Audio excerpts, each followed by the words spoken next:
You found the coolest place to be, the PlayStation Collecting Season. Come on, won't you stay with me? Welcome to the show. Gather round the boys and girls, collectors from around the world. Let's show the people what they need to know. Welcome to the show. Gonna talk again, so we got the fans. Gonna put their knowledge to the test. Gonna laugh and eat, gonna make a dream. Gonna show you things you've never seen. Gonna sing a song to the break of dawn. Gonna rock this party all night long. So come on everybody, let me see you dance. Get yourself ready in the one more chance. You found the coolest place to be, the PlayStation Collecting Season. Come on, won't you stay with me? Welcome to the show. Gather round the boys and girls, collectors from around the world. Let's show the people what they need to know. Welcome to the show. Welcome to the show. Welcome to the show. Welcome to the show.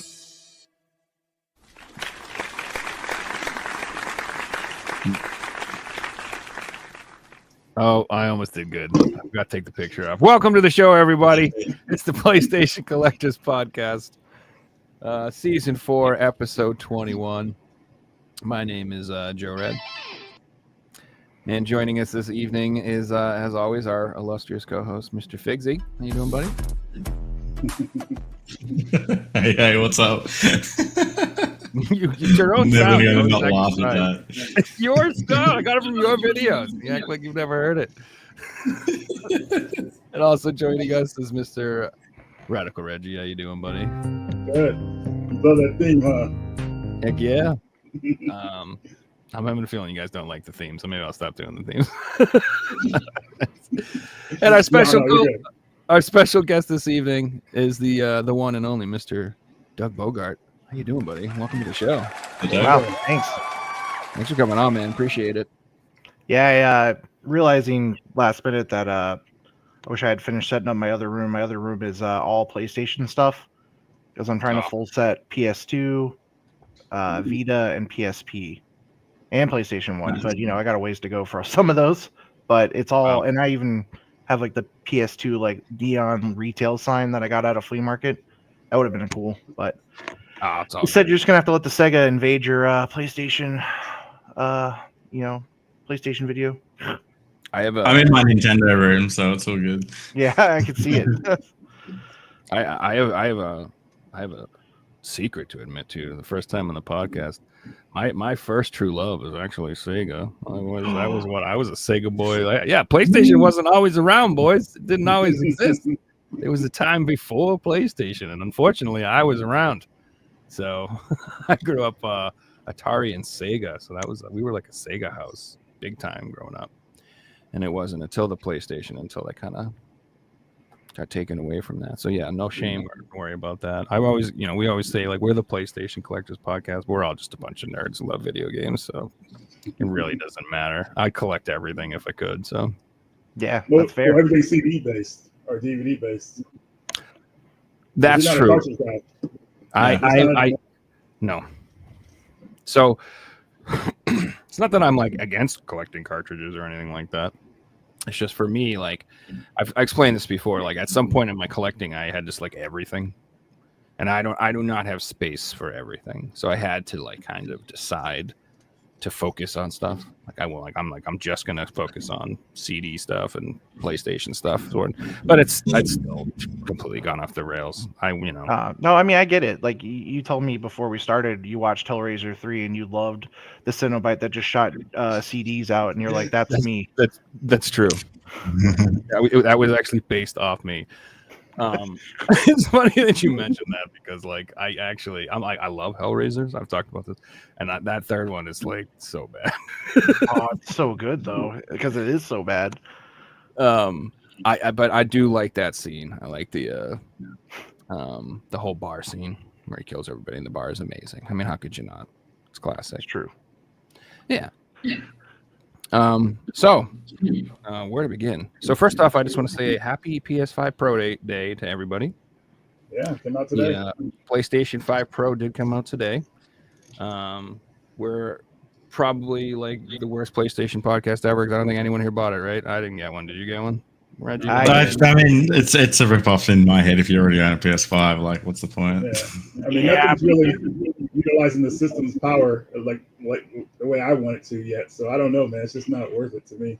I upgraded my TV 6 months ago. That was my upgrade. So I pity bought it because I was one of those people in line for the PlayStation 1 version of the PS5 Pro, and then when I didn't get it, I was like, well, I'm already here, so I might as well buy something.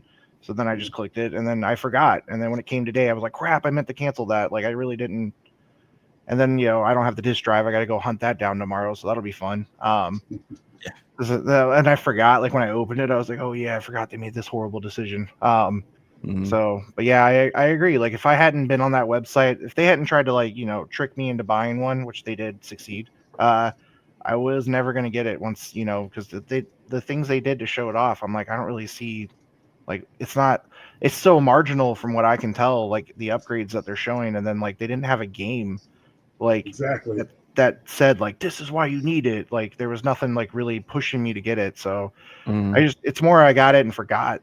Like, Yep. it was like, I mean, the game was Final Fantasy VII Rebirth, and most people who like that have already played it, and it's an RPG, so you don't have to play it when I once. looked at the picture, it's like, oh, the eyes slightly more, like, I don't know, it just didn't seem that big of a jump. And then I will say the other thing though that bothered me about getting it, since I actually got one, and I can say this on the thing, I don't know how many of you also had a Xbox One or Series X. Gotta get the names tripped up. The newest one. Does anybody have the latest Xbox on this call? No. I had the last one, not the new one. Yeah. Okay, so I will say I noticed this on when PS5 came out versus Xbox, and I had the same problem again with the Pro, and I was disappointed.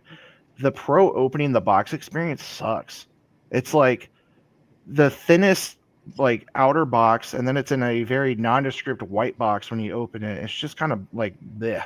It looks so bad. And then the Xbox, like, I'm not really a big Xbox guy, but I bought it because at the time that was the only way I could play Phantasy Star online too. So I was like, I need this just for this, really. And the box opening experience was amazing. Like, the presentation, it's just like, I don't know, it's very disappointed again to see Sony didn't even try. And it almost sounds cliche, but it's like when you get an iPhone, you have an experience when you open the box, and that's a design thing that they implemented. They want every thing to be special. Like I seen a post on Twitter this week, and it was someone comparing a box opening of the $500 Xbox to the almost $1,000 PS5, and it's like this beautiful box and this flimsy thing that looks like you got it off some eBay seller, Yeah, the only PlayStation thing that I thought was cool, like in recent memory, was the PS4 Pro. That was the what was it, the 1 million version, the translucent one. Oh, wow. Like that box was cool because it was also translucent, but like even then it was like the same material. It was kind of phoned in. The Fatboy PS3 boxes are pretty cool. Yeah, With the handles and everything. I like those. I feel like my big last wow factor with Sony that I still to this day say was like one of my favorite moments, like, is the PSP. Like, I don't know, like the box was like, it was premium, it was big. When you open it up, like the PSP was heavy. It just felt like you had like a Rolex of a handheld. Like to this day, I still think like, I love the Vita, but the PSP, like nothing's changed. Like that's the wow factor for me. Like that was an MP3 player. It was a movie player. Yeah, that was the first time I felt like it was the coolest thing in the world. The advertisement for the PSP was like great, dude. Like it was so like commercials for it were hip. Like it had like a bunch of people in it. It was just like it was that song called "Taking Me Out." You guys remember? I forgot who the artist was, but it was just like amazing. So up until that point, I'd always looked at handheld gaming as sort of like a downgrade from console gaming. Always, it was always like a generation behind, or a dumbed down version, or a simpler version of what you could get on a console. And like the PSP, even though it wasn't quite as crazy as a PS3 or something like that, it held up with like PS2. And it was like one of the first times like I felt like I was playing console quality games portably. Do you know what I mean? Like it really, I'm playing Grand Theft Auto portably. I'm playing Need for Speed portably. It wasn't like this version, like the portable version, the Game Boy version, the DS version. I don't know. It just didn't. I just remember like the fact that you could play the PlayStation 1 classics on it was like, oh my god, this is the best thing ever. I can replay all my favorite PS1 games on the go. Watching movies on it too, which was nice at the time. Yeah. The UMD movies were awesome. Yeah, Yeah, even Just being able to like go on a plane and watch a movie back in 2007, you know. Dude, I had I was working like a security job back then, and I would do overnights, like staring at a parking lot, making sure nothing walked off, type of thing. And oh man, that PSP was godlike. It was so amazing for movies and games and stuff like that. Like, oh man, I loved it. I used it so much back then. do you remember what your first UMD movie was? Because I remember mine. I think it was Bad Boys. Oh wow, mine was the David Bowie classic, The Labyrinth. That's a fantastic film. Yeah, I was like, man, David Bowie's still packing on the PSP screen. Jesus. Yeah, that movie's classic. I think they're remaking it. I'm pretty sure. Yeah, probably. I saw a poster for it, but it could be fake. And No, it is. They are re-releasing it in theaters. Maybe that's what you saw. Could be. Because when I went to see Venom, I saw the poster. They're re-showing that and a couple other ones. Oh, that's cool. I would love to see it in the theater again, but I don't know. I'm the internet is AI has gotten so crazy now. Like I don't know. Like anytime I see anything on the internet, I'm like, I saw this. I don't know if it's real. I don't know if someone's lying to me. I don't know if it's a joke. I'm an idiot, but this is what I saw. So, No, I feel you.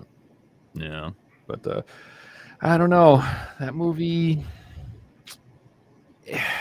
So if they remake it, like I don't know, when you remake movies from those time periods, like how are you gonna remake the musical now? You're gonna do Magic Jump again? You're gonna do that again for real? Are you gonna redo that? Like I don't know. Because if you do it again, it's gonna be cringy, and if you don't do it, people will be mad. So there's no winning. Like how are you gonna do it? I mean, I feel like most of the effects are practical. Just leave it alone. Well, that's what I miss the most about those movies and the old Jim Henson movies is the practical effects. Like I've always said that I would prefer watching something like with puppets and smoke machines and stuff like that than CGI like all day long. Like because even if it looks, obviously fakeish as a puppet or whatever, like I don't know but when I see CGI, like your mind knows it's fake. Like it takes you out. Like it just looks like I just watched Aquaman for the first time. You ever see this movie? With I still haven't seen it somehow. Okay, so it's just so much CGI all the time that it's like constantly reminding you that this is fake as fuck. Like I don't know how it's just so unrealistic and unreal, and like a lot of it looks like a computer game, and I don't know. It just doesn't do it for me. Like I prefer puppets. No, I get. My favorite horror movie is The Thing, That's and amazing. like you look at the prequel movie they made, and the studio forced them to put CG over. Now we know there were practical effects, and it looks awful compared to the original, like the first one. And it's like there's something to be said about if you could still do it on camera, you should. Agreed. Yeah. But anyway, I digress. The PSP was awesome. Heck yeah. So The only sad thing about the PSP is the batteries on the sealed ones are all blowing up today. So if you've got a sealed one, open them up and rip that battery out. Yeah, a lot of people. I already knew that was a problem because I think during COVID I was like, I'm gonna start buying some of the other PSP consoles, like because they did so many limited ones, or not limited, but special editions. And I every time I would get one, I was like, the batteries were gone, and I would message the guy, and he's like, oh yeah, if you have them, you should probably check. Like they're all expanded and about to blow up. So then I went back and opened up my old ones and was like, holy crap, he was right. So like none of them blew up, but they all were like huge. So Yeah. I've had the same thankfully, problem. because all of us PSP people will remember everything for the PSP was proprietary and expensive. Somebody's made batteries now, so it's a lot easier to like fix this problem. So. Mhm. But God, I wish they were around back then. Like, especially with the memory cards. Was it the Pro Stick Duo? oh my And then I god. only got worse with the Vita. Vita memory cards. Oh my god. That too, yeah. Like, I worked at all their weight in gold.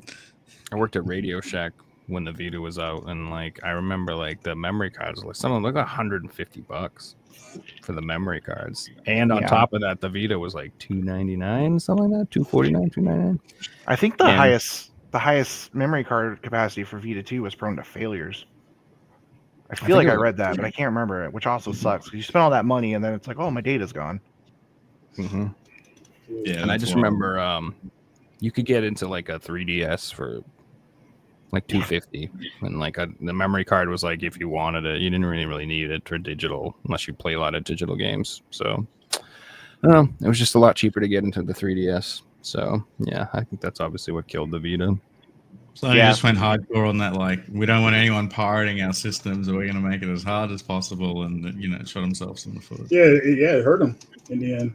You know, Well, the other problem, and I heard this from people, because I being working in the game industry, you talk to like people that worked at Sony during the Vita, and like they tell you like they personally, the company believes that the biggest reason the Vita failed was the fact that they didn't grab Monster Hunter for Japan. They didn't want to pay to keep it exclusive, so they let Nintendo get it. And that's, every time a Monster Hunter comes out, it's kind of like the Dragon Quest thing in Japan where, Mhm. people took off work and like that's all they would play. So like when they lost Monster Hunter, they kind of sealed their fate with that. And then as Americans, we all know how like, they just didn't even care about it here. So Yeah, but there was this great company that came along eventually. I don't know we if you tried remember. we tried our Yeah. best with what we had. Called Limited Run Games, who brought the Vita back to life and showed it Gave it proper a second respect and life, gave it for gave sure. Yeah. it like literally an extra breath of life for several years. So oh yeah, I know lots of people appreciate that. Yeah, if we didn't, I appreciate that. Yeah, if we didn't know that they were gonna tell us we had a maximum amount of cartridges left, we would have made even more. Like, God, if they had just told us, or if we had only, like in hindsight, known, because we had to cancel so many games at that time. Once they were like, by the way, you only have so many, like maybe 10,000 of these left. Good luck. And we are like, fuck. So like, wow. oh, sorry, can I curse on this? I don't want to like. Yeah, Yeah, Okay. Oh yeah, I I told know you I was from around Boston, right? Yeah. It's mandatory. Hey, you've been really good about keeping it light. But yeah, the Vita was fun, man. I wish we could have done so much more for it. And like, I hate still like, now that I'm like public and stuff, I hate that one of our last collector's editions was Super Meat Boy, and it was such a bad collector's edition. But that idea, man, when we came up with it, it looked so good up here, and then like when we went to execute it, it was like, crap, what happened? It's like, when you're like, I could paint, and then you find out you suck at painting. It's kind of like that with coming up with that collector's edition. Because for anybody that like did buy it, we did Super Meat Boy, we're like, let's make it like old classic meat packaging. And then when we went to go buy the trays, we found out that at this point in grocery stores, they phased out styrofoam and it was all plastic. So we had to go buy the styrofoam from somebody, and it was expensive because no one uses it anymore for meat trays. And then the one thing I'm like, I don't know why we didn't just do this. Like to cover it, we should have done like fake meat, like even just a cardboard thing over it. And we didn't. So we just put everything in there. We put real meat. Yeah, that would have been Terrible better. It's mystery meat. You don't know. It's the cheapest meat we could find. And then we put the items in there, and we put the crap. We still use the crappy seal that the meat places would use, and it just tore on everybody. I don't know. It was awful. I just really wish. Yeah, I just saw someone in the comments. Like everybody that got it in transit, it was broken. I think even some of the promo ones I have, like when I opened the box recently to like put my Vita stuff out, like it tore through stuff. Like I don't know. It's one of my greatest mistakes. Hey, It's one of the few collector's editions where the standard version of the game sells for the same price as the collector's edition. Yeah, I mean it was, which is wild to think about, So is this for forever or for the original Meat Boy? This was the original, yeah. Oh, that's too bad too. I freaking love that game. Like absolutely fantastic game. I'm quite obsessed with Binding of Isaac as well. Oh, and nice. I'm pretty sure I'm pretty sure Edmund worked on.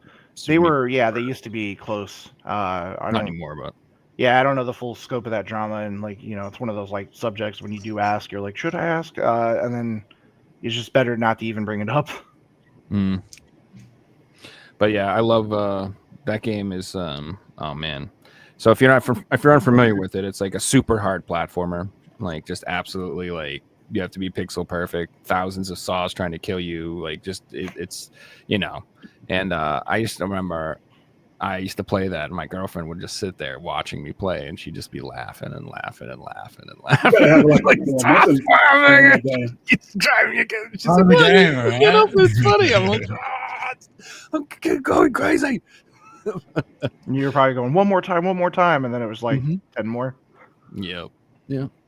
I like those games, but you know, and then I'm pretty sure that was one of those. It's kind of like Celeste, where it has like Very much. band-aids, I think, where it has like special things you can do too. So not only can you beat it, like there's like if you want to beat it and get the insanely hard items too. Yeah, but I'm that type of gamer. That's the types of games I like. I'm like, some people do not like repetitive, like let's do the same thing over and over again and see if we can get it perfect. That's not a lot of people, but I'm obsessed with that stuff. I love that. Like that's right up my alley. So games that have like a trial or something, and there's like a bronze, silver, gold. You're like, I got to get gold every time, or I'm not quitting. Correct. Okay. Absolutely. Yes. Like I play Overcooked with my girlfriend, and she cries because I'm like, we're getting 4 stars. All of them. And she's like, please, can we just get 3? I just started replaying 2 and 1 with my girlfriend, and we had a couple levels too where like we didn't get even the bronze, and I was like, she's like, we can do it, we can get the gold, and like as soon as we got the bronze, I'm like, oh, okay, we're good. I'm done. Let's just move on and let's get to the next level. I gotta start off with the ambitions, like Joe. I'm gonna get everything, and then you get stuck on one, and it's been like 10 hours, and you're like, I'll just finish it, go back, and then it's like, no, I'll leave that bronze on. You know, you run out to like Gran Turismo or Crash Bandicoot or so many games like that. I'm like that with trophies. If I'm playing like a game that I'm like, I'm gonna try to get every trophy I can. For some reason, I didn't like think about one, and then it's like a long game, and it's like the only way to get it is to replay it. I'm like, you know what? We tried. It's okay. And I just delete that. It's gone. I'm like, or I will delude myself, and I'll leave it on the PlayStation for a while, and I'm like, I'm gonna go back to it. And then one day I'm like, I'm out of space, and then I have to get rid of it. Feels I got so many games that are like 90% because I did grind all those other trophies, but I missed that one story one. I'm like, no, it's gone. I love it. So that's one thing I don't luckily obsess over is trophies for some reason. Like I played WoW for a long time, and they added achievements into the game, and I was like, oh, this is great. This is fun. I'll get all of the achievements. That sounds fun. And then it got to the point where there were so many. I was like, okay, I'm not having fun anymore. I'm not. And like I resolved at that point to be like, nah, I'm not letting game company do this to me. That they're like, this is what you need to do. You need to get 50,000 of these things. And I'm like, why? Just cause we'll give you a fucking trophy. And I'm like, no, I'm not doing that. It ain't fun. You're just messing with me. Final Fantasy 14 did that too, and I was like, yeah, I love this game. Not enough to redo some of this. Like, they probably saw WoW do it and were like, let's do it too. And I was like, why? Like, I was fine not having this like thing that I didn't finish. Yeah, it's for a lot of people, man. I know a lot of people that take that real serious, and they take their gamer scores real serious. And like, I remember You guys have my Xbox high trophy friends. score? Sorry, go ahead. You guys have a high trophy score? I do, but that's only because I've played like 500 games on my PlayStation. Right. Same. I think mine's like in the 400 for the PlayStation, but yeah, Xbox I never really messed with the achievements that much. So I was achievement hunting was serious back in the day, like to the point where Microsoft actually gave away Xbox Ones to the people with the highest gamer score at the like end of the 360 era. Yeah, and they gave away drained though. Yeah, they gave away exclusive trophies to people. Like, if you bought a certain console, you got it, which was messed up. I was definitely all about getting the Xbox trophies for a while, and then because I used to compete with my old co-founder at Limited Run, which it got ridiculous. We started both playing like games that no one should play just to get the easy trophies. That's what I was going to bring up. Yeah. Yeah. And so modern trophy hunters, they buy, tens of thousands of 99-cent games that you wouldn't want to play in a million years just to grind trophies. And then they unlock it on the Vita and then the PS5 version, and it's just like, what's the point? Yeah, and then once the PS4 and the Xbox One came out, he stayed Xbox, and I was like, oh, thank God, I went PlayStation. So I was like, now I can just get trophies at my like, I don't have to like stress about it. So yeah, according to the app, I have 16 platinums. So like I don't go that crazy. Like I know the owner of PM Studios, like every game that dude plays, he gets the platinum, and I'm like, how? And he'll tell me it's miserable, and I'm like, all right. Yeah, so that's what I'm not. No, so. But he's like, I have to. He doesn't consider the game finished until he gets all of them, and I'm like, not me, man. And they have to go for that like 100% completion on the website and things like that. Oh. I think it's really interesting the way trophies started, because if you go back to like 2008 to 2012, trophies were hard. They weren't go and get all the collectibles. They were weird things. Like you had to do weird shit to get trophies. And then it got to a point, like I like to call it the Ubisoft era, where they just made trophies dumb. And it's like beat Hey, the I story kinda- and do all this dumb shit. I kind of appreciate that, like, because there was a lot like in the PS3 era where they were like online only trophies, and that sucked. I much prefer trophies that are like, hey, you unlocked the whole map, or you just did something that like anybody could do, like not insane crap. Like I'm almost complete on my Sparking Zero trophy thing. The only thing I have to do now is like online only. Well, it's online matches, which I kind of hate. Yeah. So I have We to can do all 100. agree online trophies are the worst. Yeah. And like one of the guys in the comments said, it does give replay value, which I think is a good idea. Like it does make you something, like if you really enjoyed the game, you'll go back and do it. But if you're like me and it's a game that you already spent 100 hours, maybe I'm not going to go back and do it again. So I think if you I had, think if you some look, games do it really well. Like I platinum every Souls game, and the way Souls games do their trophies is finish all the quests, get all the weapons, blah blah blah. But everything makes you explore the whole world. It doesn't make you like redo things. Or technically, yes, but you can do save states to do the endings all at once and things like that. So I always do those platinums. Or other games with just stories, I just want to play the story, and I don't want to have to play through a game 5 times because I missed one quest line at the start and things like that. yeah, I think if you have the attitude that CAG has and you just look at them as an optional thing to enhance your gameplay, then they're fun. But if you're like, the guy from, what do you say, PM Studios or whatever, that's how I am. I have like this super completionist, got to get them all. If I'm going to do one, I'm going to do them all. Like I can't look at them like that. Like, can you go into a game though and immediately say I don't care about the trophies, or is it only, or yes. is it okay? I will look at the trophy list. So first I'll play the game and decide how much I like the game. Like if I'm like, I'm really enjoying this game a lot, and I might go for the trophies. Then I'll check out the list and see if any of them are absurd. And if any of them are absolutely absurd, I just write it off right away. But if they're all like sound reasonable, I'm cool. But then sometimes they have like the secret trophies, the hidden ones. You don't even know what they are. And then you'll get them all and you'll look up the last one and be like, oh, what the hell? I'm not doing that. So I don't know. But I don't get mad if I don't know. I've learned to not care. Now it's like one of the hardest things to do. It's like gaming has a lot of like psychological things to it. And like how you're saying, like you were competing with your co-founder and stuff like that. That stuff happens, and like it can be not fun. And it's funny too because I watched another video recently about I think it's the Iowa Retro Gamer, that guy.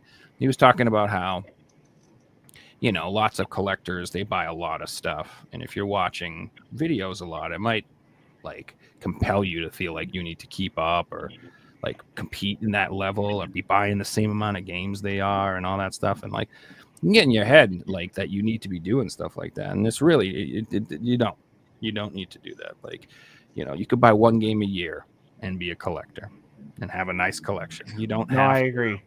You don't have to like make it competitive or whatever. So yeah, I had that problem limited run. Josh constantly, like, that's all he does is buy and collect things, and he would kill the market if I wanted to collect things too, and it got frustrating. And then he would constantly like tell me what he got and brag about it, and then also like send me text messages of like, hey, this game's on sale, you need this for your collection, don't you? And then like it just got to the point where like I was like, it's not fun, it felt like a chore. And like, now that I've had time to like be away, and it's been like almost 2 years, it's like I'm starting to remember what I enjoyed about it. And I always had a rule, and it was supposed to be the rule for both of us. It was like, hey, let's collect PS2 games, but only if we see them in person. But then immediately he would get frustrated and go online and start cheating and just buy everything. And then I was like, I'm going to stick to only in person because it's fun to find them in the wild. So yeah, I like that. And that's the whole reason you get into it, because it's the thrill of the chase, right? Saturday morning and you're like, I'm going to go find games today, and you find a couple. It's not like you got on eBay and you got a couple in the mail. That's not as rewarding. John Riggs, what up? Well, Doug, what is your favorite system to collect for? I mean, right now my passion. So I finished the North American Dreamcast. I was going to do Japan and Europe, but I don't know. Like, I'll just do those like when I visit Japan, and then Europe, it's like I'll just do it whenever. I don't really like. I hate their cases. They always break. They have the weird blue hinge. Yeah. I know they hate ours probably, but it's like whatever. I love collecting PSP. I don't know what it is about. Like I said, that console, like that was another thing was like that was my first job like in high school that I got to use my money to buy something, Mm. and like the PSP was it. So that console, like, and that was when I was going through like anxiety and stuff. So like it was a really good period for me, like fondly remember, because I had like the MP3 player and I could listen to music and chill out, and like it just I could go anywhere like I wanted with it. So I love collecting that stuff. And I got most of the harder to find stuff. But ironically, now the harder to find stuff is dumb stuff that I'm like, why am I having a hard time finding this game that no one should want? And then I also like so I will go online sometimes to find stuff for that, but I'm still trying to do only in person. But the fun thing I like to do in person is like the movies, like because you'll be if you go to a retro store or even like a random bookstore, they'll have UMD movies for some reason. They'll be like trying to just get rid of them, and it's like I'll buy them. I don't care. So that's probably my favorite. And I still collect PS2. I think I have almost 50% of the collection for that, which took up a lot of Billy bookshelves from IKEA. Nice. Yeah. I Nice, got a few. nice. Especially PS2 because they're G1 size, so they're even bigger. And you fit in like 512, not 630 to a shelf. Well, I was doing PS1, and my God, dude, if you have to move and put all those jewel cases in a box, like, it's miserable. Mm-hmm. Oh, yeah. And then Lots of re-alphabetizing those, because that's an OCD thing of mine. Like, I need my collections alphabetized. And it's like, oh, when you have the whole shelf lined up, and then you get that other one that's like higher up in the, like, you know, it's like letter A. You're like, I got to shift the whole damn thing. And then like, so now I've actually started leaving spaces because I know I'm not done. Because I have one of those apps that helps you collect, because that's another crazy story is I bought Haunting Ground twice by accident. I think I got one through a trade, forgot I had it, and then I think I purchased the other one, and I was so mad when I went to put it on the shelf and it was there. And I was like, you gotta be kidding me. Like, of all the things, like, what's wrong with me? That's an expensive game. So I got an app to like make sure I don't make those mistakes again. I had to do the same thing for comics because that started happening. What app do you At use? least in Haunting Grounds, it's a desirable game as well. It's not just like a rare game that no one's heard of. Something you can easily trade off. I use Retro Game Collector. Retro Game Collector. Okay. Yeah, because I like the UI. You have to buy the data for like the collections, but it's like really cheap just to buy the whole list, and then it's there. And the cool thing was, I don't know if he'll do this for everyone. I probably shouldn't say this out loud, but when I went from Android to iPhone, instead of having to rebuy it, he just like sent me a code because he's like, you supported me, so here you go. And I was like, awesome. So Right on. Yeah, that's the guy. And they're really good about updating it. You know, more the modern stuff, it takes a little bit longer, but it has like all the old stuff. So one thing you said I find really interesting is like how you said like you guys agreed that we were only going to do it in person, like, and like that makes it sounds like it's fun, and like something that I think about what kind of reminds me of that is me and my friends used to play Borderlands, and the whole point of that game is collecting the gear as a group, killing stuff, and getting stuff. That's the fun, is when you find it, when it pops up, and you kill something, you're like, hooray, look what I got. But like that game was like riddled with cheaters and dupers. And basically like all my friends just went and duped all the best legendary gear in the game. And then like I log in one day and they're all just like, here, you want all the best gear in the game? And I'm like, no. And they're like, why? I'm like, because then we have nothing to do. Then the game's over. It's not funny. We're not going to play anymore. Because as soon as you have all the best gear in the game, what are we doing? We're just going to walk around melting all the bosses' faces to get worse crap? That's going to be fun for about 10 seconds, dude. That was a thing in Fantasy Star Online, like because for the first one in version 2 you could use Game Shark, and like people immediately were cheating and getting all the best rares, and there was already this subset of players they would call themselves legit. They're like, so like you'd be like, hey, you want to join my team? And they're like, are you legit or not? And you're like, what the fuck does that mean? And then it turned out it meant like, did you cheat to get any weapons, or did you trade to get weapons you shouldn't have? And if you did, they were like, I don't play with you. It's like being straight edge in the game almost. So like I get it. Like it does like at first you're like, this is awesome, I'm just breezing through all the bosses, but then you're like, the challenge is gone, and you drop the game quicker. Yep. Another example I'll give is do you remember when Diablo 3 came out? They had the real money auction house. Yeah. So that game had lots of problems. So I could talk about that for a long time. But I remember I was grinding gear, barely surviving in Inferno mode back then, because it was like one class that could actually play the game at the end game. It was just so bad. But anyway, my friend was a demon hunter, and he went out and he bought like a $250 bow off of the the auction house, and it was amazing. Like stats were unbelievable, but he like stopped playing the game like a week later because he's like, I don't know, everything else, all the gear is bad. I'm like, yeah, so you paid $250 to no longer have fun and not play the game anymore. Like that's what you did.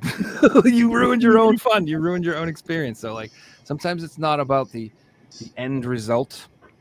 It's about the journey, and that's what I feel like you were trying to get at with like it's more fun if we do it in person because anybody can just go on eBay and buy stuff. Now, there is a counter argument to that, and I think Figsy's used that before. Is like you can like hunt on eBay. Well, yeah. You can like follow 20 things and be patient and put bids in for 6 months. I'm watching 9 auctions right now that all end. There's one seller with like low feedback just listed his whole collection starting at 99 cents, and I'm like, I'm getting some bargains here, guys. Yeah, I can't have said too much. You can make it like its own fun, but like all I'm saying is like I feel like I understand what you were saying. Like when by doing it that way, that's a better experience. Yeah, it's a thrill, like finding something in person. You know, like I went to the Torque show recently, and I was finding all these games I was looking for. I was like, yes, like this is hard to find and everything. So it was just a big thrill for me to find a lot of stuff. Yeah, and then it gives you more of that old experience too. Like, you know, back in the day, you would go to the store, you'd pick out the game, you'd hold the game, you'd take it home, you'd read the manual, look at the back, look at the art. You know, you'd be like hyped, you'd be pumped before you played this game. You had like that whole experience. And you know, it's not quite the same. Just open it up in the mail, and you're like, oh, cool, I'll put it in the stack.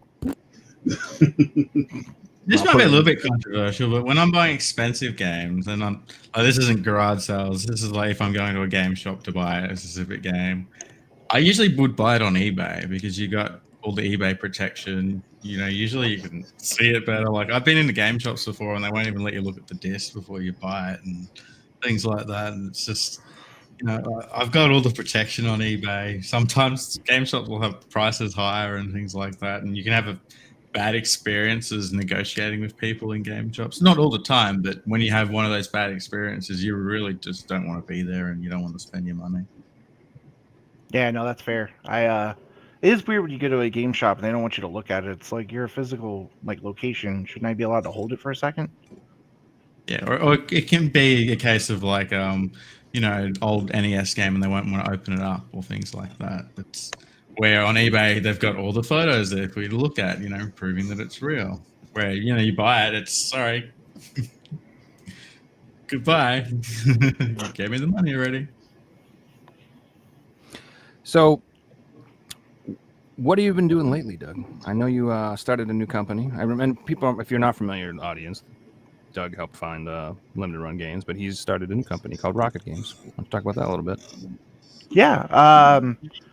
So Rockit Games was an idea that Michael Devine had. He's a guy I worked with before. He used to work at Ziggurat. He worked at Tomo. He was like he worked at 3DO. He was like the distributor for it. He has a really long history in gaming.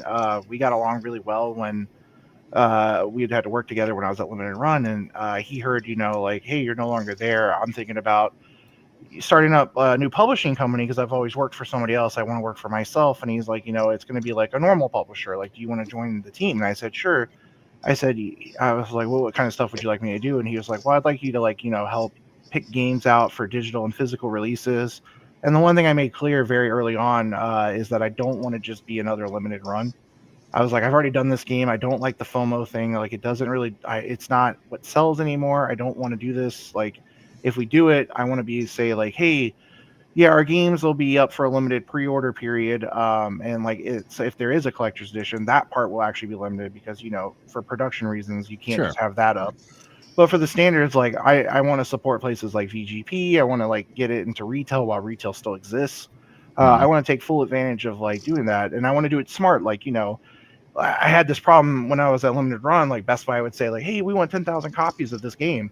Then you send them the 10,000. They're like, hey, it turns out we maybe only needed like maybe 1,000 of these. And we kind of like, we need you to send us money to discount these, or, you know, then you lose money. And I don't ever want to do that again. So I just want to like play it smart. You know, like if there is a reprint or a repress, it's because it's actually demanded. It's not just out there to end up in a clearance bin.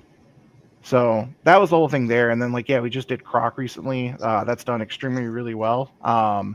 And we're excited and things are going great. Yeah, that is really cool. Yeah, I was excited about that announcement too because Croc is like one of my like OG favorite PS1 games when I was a kid, for sure. Yeah. So my PS1 collections, I think, is actually quite humble. It's only like 200 games, which I think is small. It's funny, like when you talk to other collectors and regular people are like, "That's a lot." I'm like, "That's nothing." There's like 400 fucking racing games alone on the PS1. Okay, like 200 games is a small, humble collection. But yeah, Croc and Croc 2 are in there for sure because for me they were like kind of like the the Mario 64 alternative. Like if you didn't have an N64 and you wanted to play like a cool, fun like 3D platform, I feel like Croc was the first one. And obviously there were more, but that was the yeah. And then I related to Banjo Kazooie. That was my Croc and Banjo Kazooie was a for that. Yeah, I mean, Croc, it still plays great. It plays like the old one. The camera is easier though. And yeah, if you had that nostalgia for it, I mean, the new version will. I mean, still the core game, the base game it was before, but with a lot of like modern enhances. And there's a cool museum feature that's probably my favorite thing as a game like history lover. It like shows you like kind of the original concept art. It shows you like things they did to work on the game. It's full of a lot of cool stuff. It's like I always think of Digital Eclipse as kind of like the bar for like historic releases, and I feel like it's like close to that. I mean, Digital Eclipse is like way up here with what they're able to do. I'm not familiar with them. I'm sorry. Who they did the Atari 50th collection. Oh, recently. okay. And that's like a great history piece of like Atari's legacy, and they've done that with other games too. And this is the Croc has a similar feature with the museum. That's very cool. Oh, that'd be cool. Nice. I never played Croc. Maybe I gotta try it out. No, really? Yeah. I skipped past it for some reason. I don't know what I was playing at the time when it came out, but yeah, I skipped over it. It's really good. I mean, I don't know if it's true, but I've heard it was supposed to be like a Yoshi game that got passed on or something. Yeah, something like that with Nintendo. I don't know if it's accurate or not. But yeah, like maybe it was pitched towards Nintendo. They didn't take it, so Sony picked it up or something like that. But yeah, it's really fun. Great, colorful game. Cute. Just enjoyable. I don't know. So Argonauts, the ones that helped develop Star Fox, created it. Yep, Argonaut. Yep, and one of the main guys, Gary's back, and so is Mike Arkin. They're both, industry legends. They've done a lot, so it's great that they're back doing this again. Right on. That's really cool. Now, obviously, I'm jumping the gun a little bit, but is there any talks about the sequel coming out ever? Are they thinking about doing the other one too, or just kind of seeing how it goes with this one first? Or? Yeah, I mean, obviously that's been a conversation starter, and I think they're very much open to it. I don't know anything for sure. That's between them, but I think we've definitely brought it up. Like, hey, Croc 1 does really well digitally and physically. Like, Croc 2 makes sense. Like, you should go that route. So, like, I think they're just kind of taking it easy and getting everything to go for this one first. Yeah, which makes sense. Yeah, the way to go. Yeah, make sure the sales are there and the demand is still there before you rush into anything else. Yeah, you don't want to. It'd be like, hey, remember Bubsy? Let's keep doing those, and then people are like, we still don't want it. There's actually like way too many versions of Bubsy on PS4. Like I was looking into that. I was like, I'm gonna pick up the Bubsy games, and they came out with like multiple different versions of those games. Well, it's a shame because the last one was actually by Choice Provisions from the Bit Trip Runner series, and like it plays like one of those, and it's actually a really well done game. But I think because it's Bubsy, and it just I don't know. I don't think it did as well as it should have. Because they're amazing devs. Like I loved doing their and they're funny. They're all funny people. Like it was awesome to work with them at Limited Run and doing their original series. But yeah, there's a lot more Bubsy than you ever think there would be. Just wild to think about. So how long is the pre-order open for Croc? I think right now we have it up until December 10th. Cool. It could get extended, but that's the plan right now because we want to make sure that we get everything ready so that we can go ahead and hit the OK button on the statues because that's going to take the longest part. the game. Outside of that, though, everything else is pretty quick to get ready. Like, there's the keychain that won't take long. The CDs are quick. That's the crazy part. There's like almost like 100 tracks, if not more. There's like 4 discs. It's a lot of music. And then we have, the game itself, which is, with Nintendo, it takes about 3 months to get those in hand, but nothing you can do about that. But yeah, I love what you originally said when you're talking about the idea behind this company. Like, let's say Croc sells out and becomes an expensive game. You guys will reprint it and get it in the hands of people who want it, and it won't just be this collector's item. It's it's a game, and it's here for people to play, and that's what games should be. No, I agree. I think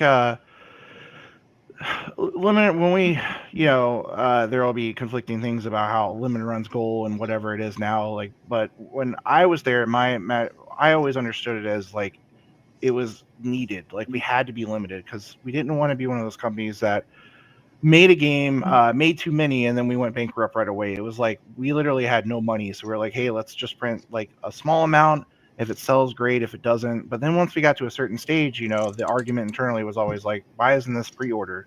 And like, why aren't we doing more distribution? And then like, that was my goal. That's like why it got to Best Buys and stuff, that was me pitching it to stores, because I got tired of people getting angry, and I wanted to I didn't want anyone to think we were like gatekeeping the games. And I do care about like preservation and history. And I wanted I was one of the big people that pushed for Celeste to be delayed so it could actually be complete. Since then there was another update out of nowhere, but you can't. I wanted to do my best to make sure that these games are playable, because it's like everybody on this podcast, like all our old PlayStation games, you can play them. Like nowadays, like games just ship broken, and I don't ever want to do that if I can help it. Yeah, that happened. The people buying these games, they're all collectors. They all want the most complete version of the game on cart in their collection, even if they leave it sealed. That's what they want. They don't want, there's a DLC coming out later. It's not all in the cart. It's like, well, I don't want to buy it then. I want the complete version on the cart, on the disc, all there. They're from day one. Yeah, that happened recently with a game I bought. This game called Blazing Strike. It's like this indie fighting game, and it just wasn't ready, and they put it out anyways. And the game just, to me, it felt like it was broken in certain areas where like just simple stuff like arcade mode. You fight the same characters in a row over and over again. There's no randomness. It was all kind of weird stuff. So I was like, dude, what the heck? So now they're patching it up, and like you were saying, that if you can, but when the game gets to a disc like format, make sure you get everything on there, like to the best of his ability, like everything on the disc. Yeah, and I mean it's a double-edged sword, because like I know one of the games people love to crap on for having 8 million versions is Dead Cells. It's like, oh, how many times you guys really are like 6? Yeah, how many times are you gonna keep printing this? But it's popular and it keeps getting more content, and the devs aren't gonna say no. And if you're the publisher and you're like, okay, here it is, we're done, and then the devs like, hey, by the way, you're like, son of a, and like you want to keep making sure it sells. I mean, I get it. Like, I think it's a balance. I think like publishers just need to be better about saying, hey, developer, what are your dreams for this game? Like, if this game made a ton of money, would you make DLC? And if they're like, well, yeah, if it made money, and you're like, okay, I'm just going to assume right now that that's probably what's going to happen, and maybe we should wait. But it's like some people just kind of rush out stuff and then keep re-releasing it, and then you're like, oh, how many versions of this game do I need? Or suddenly there's a patch and it's changed the game, and then yeah. So, sorry, go ahead. Oh, I was gonna say fighting games in particular. Like if it were me, like if I had the rules for fighting games, which that doesn't make sense, but I would say you get your first release and then you get your last release, and that's it. Yep. Like don't do all this middle stuff, because like they do the netcode changes at the end. Like just let that version be the preservation one. So that's where I hope things are going towards. It's that. So I think that initially they should, if they want to do a physical release, whatever, or digital release, whatever. I have no expectation of the game being complete, patched, full of DLC. I just not nowadays. It's just I just don't expect it. Yeah. I would like whatever comes out, if they are going to do a physical release, to at least be functional, though. Yes. I don't really necessarily care if it's got all the DLC, but it is really irritating if you buy a game and you put it in and it doesn't work. It's a broken. An example was that game we played. What was it? Daymare, 1994. Yeah, Oh, exactly. Dude, when I put that game in, everybody's heard this before, but just in case they haven't, bought the PS4 version. We both got it on sale, and I put it in the system, and it said it needed to update a patch. I was like, oh, I just want to play the game real fast. Let's just go. And I played that thing, and you got to a part of the game early where the characters are just glowing. And I thought it was just a small glitch, and they glue for the rest of the game. I was like, dude, it looked like Cocoon. If you seen that movie Cocoon back in the day, Yeah. how old school I am. And I was like, I couldn't believe it, dude. Like, wow, how did they put this out like this? But I mean, that's the thing. Like people, so a lot of times now, like this is another problem the industry is having is like nobody wants to invest money in games. So like the thing people are doing now is they're making games cheaper with bugs, and they're basically coming out early access even physically, which shouldn't be the case. But what they're betting on is that they get that revenue from that, and then they can finish it later. And like I hate that. So like when it comes to physically. Do it digitally. I don't. Yeah, mind. yeah, digitally is fine. But if you want to rush release out your the game, physical, put it in alpha for 2 freaking years and sell it and fix it, and then patch 1.00 comes out, the final patch physical. That's fine with me. That doesn't bother me. Yeah, Black Myth Wukong's doing perfect. They put it out digital. It's sold well. All right, let's put a physical copy out, and it's gonna have all the patches on it, etc. I don't know if it's gonna have DLC. We might get DLC later on, but we're getting this version of a complete game. That's awesome. And that was the thing at Limited Run that was great at first is like every game when we started that company, every game we were doing was already digital. Because I mean, we were small, we weren't big enough to be like, hey, Mr.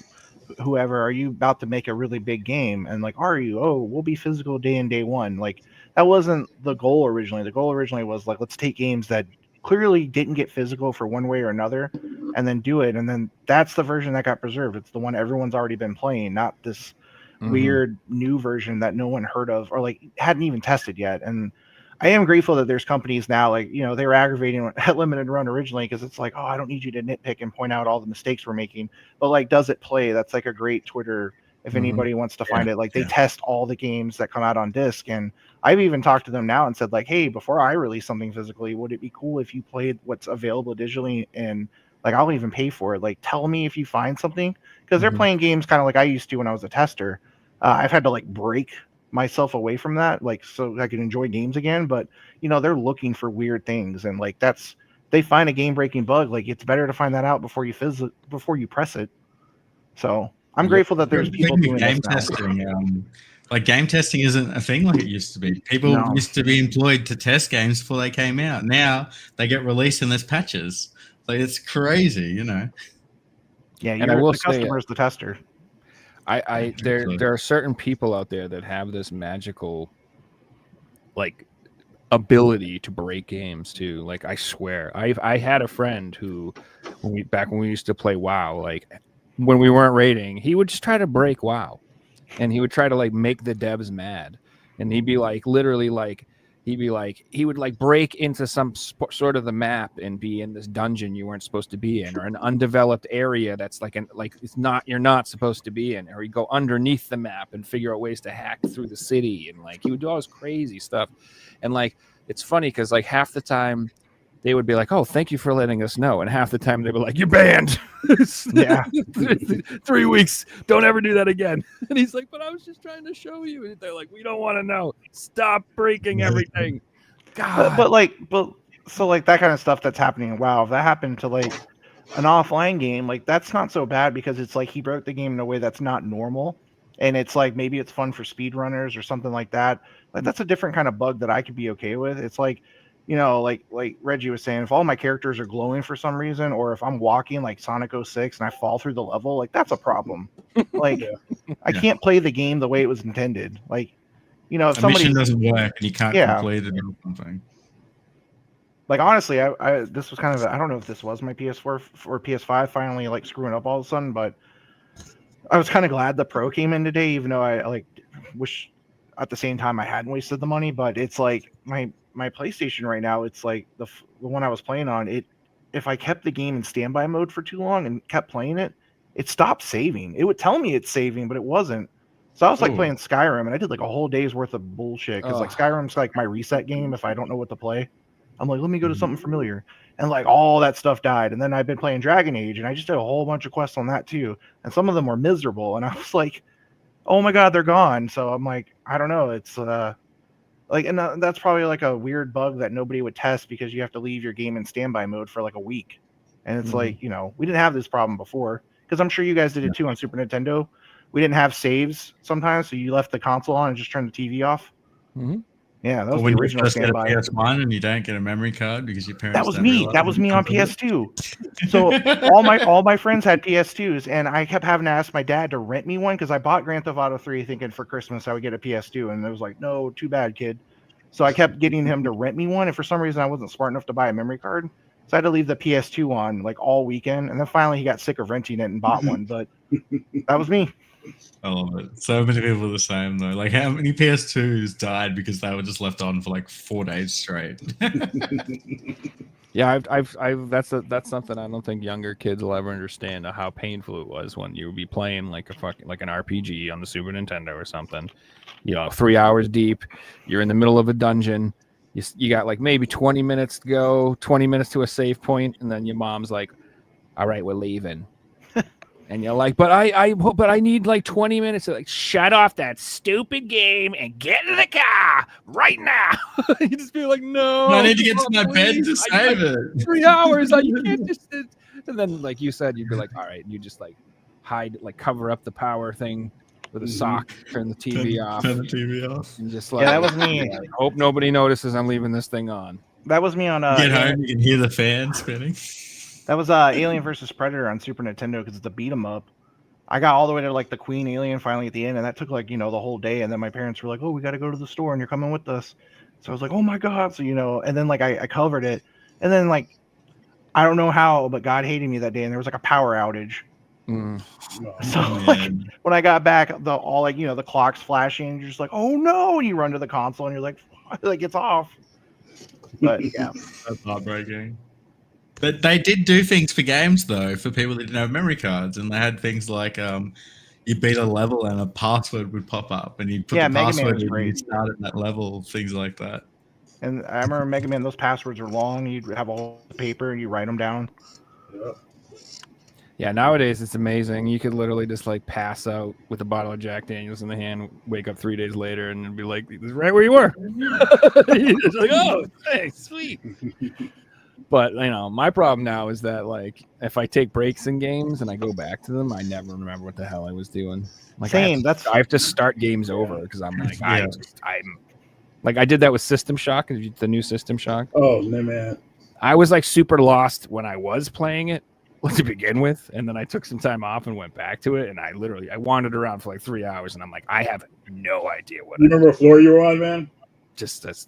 Dude, I was like in the 3rd floor or something. Okay. I was in the basement or something like that, or like I don't remember. It was like this super dark hallway. That's a game where you have to like read all the notes to find out what you have to do, man. It's so like, yeah, that game is easy to forget where you're at. Yeah, and I didn't really realize that until I'd already played it for quite some time. And I started to do that, but then the whole time I'm like, did I miss something? That's why I like some of the more modern games now. Like when you hit like before the game loads or the pause menu, it'll tell you like previously, and you're like, oh, thank God, because like I don't know what's happening. Yep. Mm-hmm. But then you still have to spend an hour trying to remember how to play the game. That's definitely true. So yeah, I mean, it's funny because a lot of people like the quality of life improvements. They're like don't like them, but I'm like, no, I'm a fan.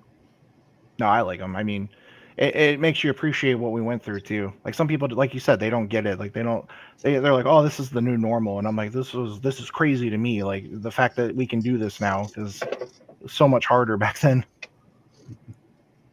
Yeah, the one thing about modern gaming that I don't like as much, which is not a huge deal. It's just like if you're playing on your own profile, you can't have like sometimes multiple game saves. It's just like that's your file. And you need to load another profile to have like a different game, which isn't that big of a deal. But like, I'm always paranoid people aren't paying attention to what they're doing, and they're going to play the wrong file, or they're going to save over the wrong thing, or something like that. So, even on older consoles, I did something similar, and to this day, it still hurts a bit. On Final Fantasy X, I was, I think, 2 ultimate weapons away from like 100%ing that game. Which, if anybody knows how hard, like knows that, they know it's hard. Mm-hmm. And I had, a save file, and so this is it goes back further than this. On Final Fantasy VII on PS1, I had one of those weird talkback memory cards. And then I didn't know that these memory cards had a fault. When the battery died, it erased your memory. Mm. And that would happen. So like I got to this habit where I started double saving on Final Fantasy games, where I would go 1 save, 2 saves. I would always double save. So on 10, that's what I did. And one day somebody was like, "Oh, doesn't the intro to 10 look cool? This is before YouTube." So I was like, "Yeah, let me show you." And I like started a new game. And then when the save thing came up, I double saved by instinct and erased both of them. Mm. And I was like, it was a rough day. I was like, to this day, I still haven't like gone back, even with all the HD versions. I'm like, I'm not going through all. I'm just beating the game. Too much pain. That progress is precious, man. When you lose it all, it's like, dude, like it's like one of the worst feelings ever. That happened also on Callisto Protocol. Broke my PlayStation. I had to reboot the whole thing, and it deleted all my save data. And that's when I discovered some games do not cloud save. Like they have it disabled. Like, because my console will save it on the console as well as cloud save to PlayStation, and there's some games where that is disabled. Like you cannot cloud save. Wow. And I'm still discovering games to this day that I'm like, oh, the saves are gone. Beat Saber on the PS5 was giving me mad software issues, and I was getting all sorts of update download errors and corrupted save data, and I had to reboot this and reboot that and install it over and over again. It was such a pain in the ass. So you know what my solution was? I bought a Quest. Fuck that thing. I mean, it's better. It's better on the Quest. Literally, it is better. It's I can mod it. It's more comfortable. It works better. Like I just like the controllers are nice. You can hold them. You can do the cool claw grip and stuff. Yeah, it was definitely the way to go. Not that so PSVR2 is nice, but just not for Beat Saber. I do not recommend it. I still haven't bought the second one because when they announced that the original one wouldn't work on the Pro with the upgrades, they're like, "Oh, it'll make it can't format to the correct, the new Pro TV or whatever." Forgot whatever technical terms it was. I was like, "Oh fuck!" So I just put my PSVR in the box and forgot about it. I loved it when it came out. It took like an hour to set up because there was 8 million cables. And then the new one, they're like, "Oh, it's one cable. It's easier." But I'm like, I just don't like now that I have a Quest. It's like I just don't feel the need. And also like the VR thing, it felt kind of gimmicky, like it was fun, but then it was like, all right, I kind of missed just the controller again. It's fun for short gaming sessions. Yeah. I only like playing a VR game for like an hour tops. Yeah, exactly. And then I'm like, all right, I'm out of here. So they're super fun and I enjoy them, but like it's like I try it's like really antisocial. Like in my house, like we play games together, we talk, we play handhelds, we watch TV, we just hang out together all the time, But like when I'm playing VR, it's like, all right, screw you guys, see ya. That's it. That's true too. It's just less social, but it's not totally bad because my girlfriend will watch me play horror games and laugh her ass off because I scream and like terrified. Oh, dude, Resident Evil 7 in VR was terrifying. Absolutely, like actually terrifying. Like I had to put it down several times because I was like, I'm gonna have a heart attack. This is freaking me out. Yeah, that game was so intense. That was the first time I played it too. I didn't play it beforehand and then play it through VR. I just played it on VR, and yeah, it scared the crap out of me. So yeah, did you ever do the full Skyrim VR experience? I heard it's good. I haven't tried it yet. I've heard it's good too, but I couldn't imagine 100 hours of Skyrim in VR. I do have the problem where walking in a VR game kind of makes me a little dizzy. Not as bad as some people, but that is the only thing I worry about is like, will Skyrim, because of like, the graphics aren't, as good as they could be. It's like, will it make me realize that I'm not walking and will I get sick? I want to get the new one though. I want to try PSVR 2. I heard it's fun. It is good, and it looks beautiful. The OLED screens are very nice. I mean, the hardware is nice. It's just I was a little rough with it with Beat Saber. You know what I think VR is cool for? I think it's really cool for virtual tabletop. Believe it or not, I think like you can play D&D or play like they should come out with a Warhammer. Oh god, that'd be awesome. You know what I mean? Because then you could play Warhammer for real, and like you don't have to buy like I don't know thousands of dollars worth of models and paint them and stuff. And I might be tempted like D&D VR. What's that? People do like Dungeons and Dragons VR, because that would be cool, right? Well, they have games like that. already. I don't know if they have an actual D&D thing like that. Yeah, I was But- gonna say I used to paint Warhammer, but finding a group to play with was always so hard. So I still to this day don't know how to actually play it, despite buying the rule books and like reading them and being like, it's like when you're studying for a test and you read the same sentence eight times. You're like, that's me reading Warhammer rules. But if, like you said, if they did a VR game, like I would totally play that and learn the rules. Like that would be awesome. And then I could do it in person. Mhm. Yeah, that'd be cool.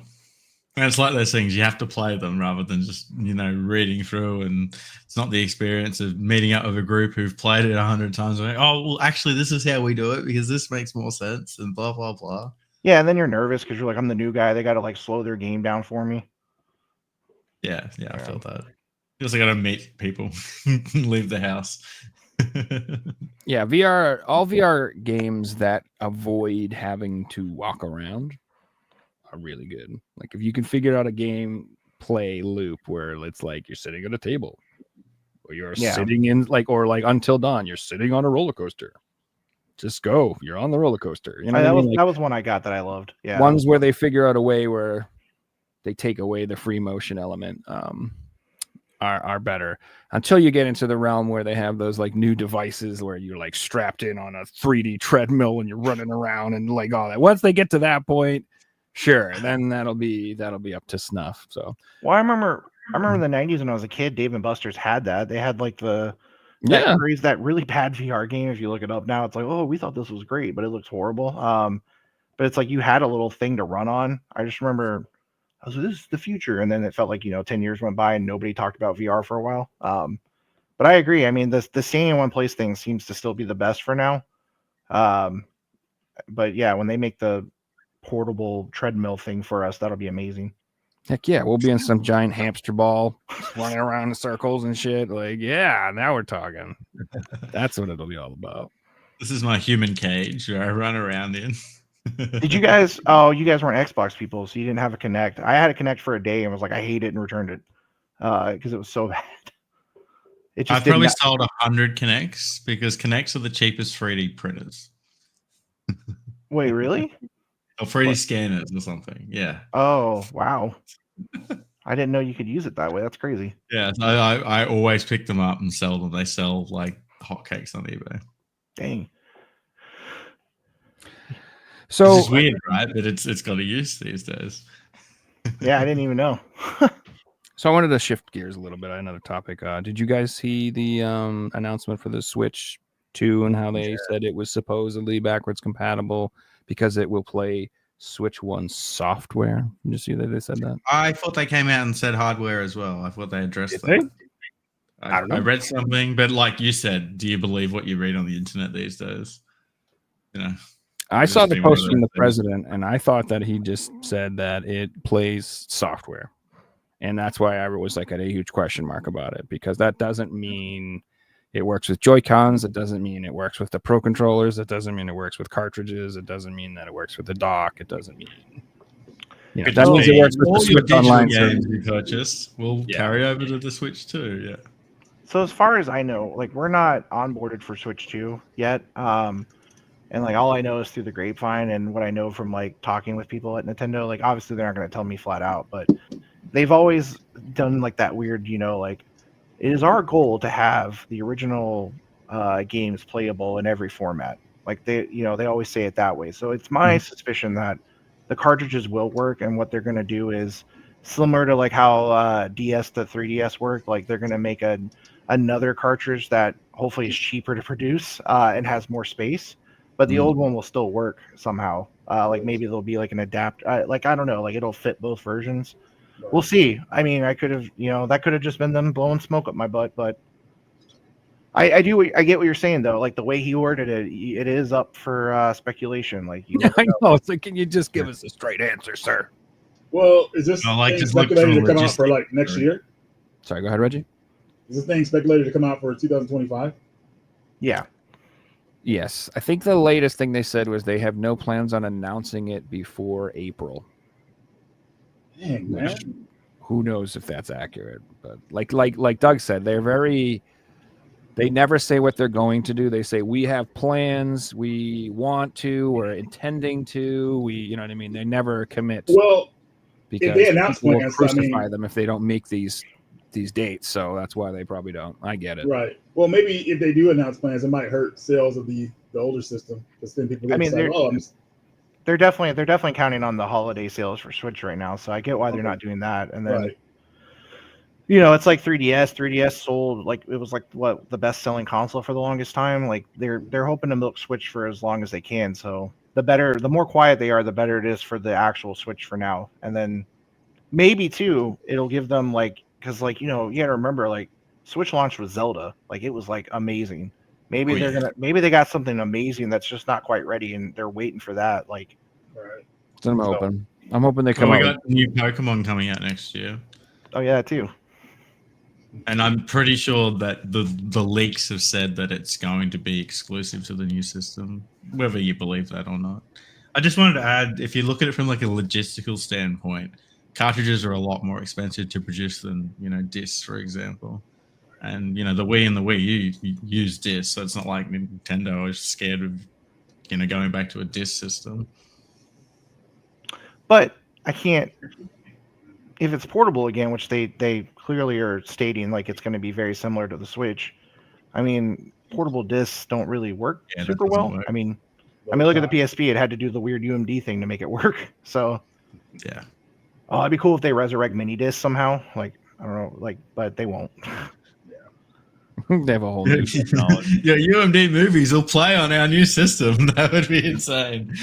They're like Sony sold the rights for cheap, so we bought them. No, but I think they're that's what they do these days, Sony. I think they're gonna stick to cartridge. I mean, Nintendo's always been like very big. Like they're gonna be the last console to be physical. Like I already know. Like I think it so. might not be this one, it might be the next one, but they're gonna keep going for as long as they can because they started off in toys. They love making physical stuff. Obviously, PlayStation's days are numbered. We know Xbox is probably the next console. So I'm hopeful. I think Nintendo's gonna. I think they learned a lot from Wii U, and hopefully they keep the Switch stuff going, and they don't pull a Sony where Sony learned a lot of lessons with PS3 and made the PS4 amazing. Then PS5 fumbled it again, in my opinion. So we'll see. Yeah, I am. Sorry, good. I think Sony needs a strong competitor like Microsoft to keep them on their toes because I think with the whole thing of the PlayStation Pro system, the 5, I don't think they would have pulled that fiasco if Microsoft was really active in the gaming market, like past game, like not using Game Pass. You know what I mean? Like they're making physical media, they're making, you know what I'm saying? I think Sony wouldn't have done that. But now that Microsoft is kind of like going their own way, Sony's like testing the waters, and we got that with the PS5 Pro announcement. Not releasing with a disk drive. That was insane. I couldn't believe that. I was like, really? Now we got to buy the disk drive separately. That showed you what that means to them. Like they're phasing out of the. Well, I mean, I had heard from an employee or ex-employee at this point because Sony's done lots of layoffs. There was a lot of debate internally about PS5 even having a disk drive. So like they were already like thinking about doing this for this generation. And Xbox is totally embracing the digital route, which is one of the reasons why people are always like, why aren't you doing games on Xbox, or why does Limited Run only do this many or that many? It's like the demand's just not there. They have made everybody brainwashed into Game Pass, which it's a great service. But I will say the thing about Game Pass that I don't know if other people have this problem. This might be like the streaming problem. It's when you have that much choice, you don't feel as dedicated to finish anything. 100%. So like that's why I still enjoy physical media. It's like I bought this game, this is what I'm playing, I'm putting it in, and like that's it. And with Game Pass and even PlayStation Plus, it's like I have too much access now. It's too much to think about, so I just pick something and I don't stick with it.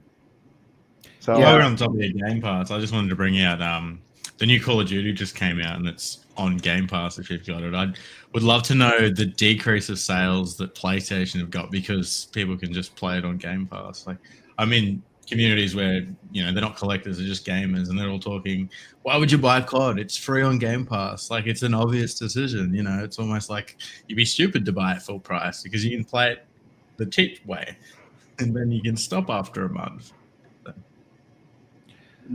So you made a really good point about the almost like analysis paralysis when you have like too much choice, when you're overwhelmed.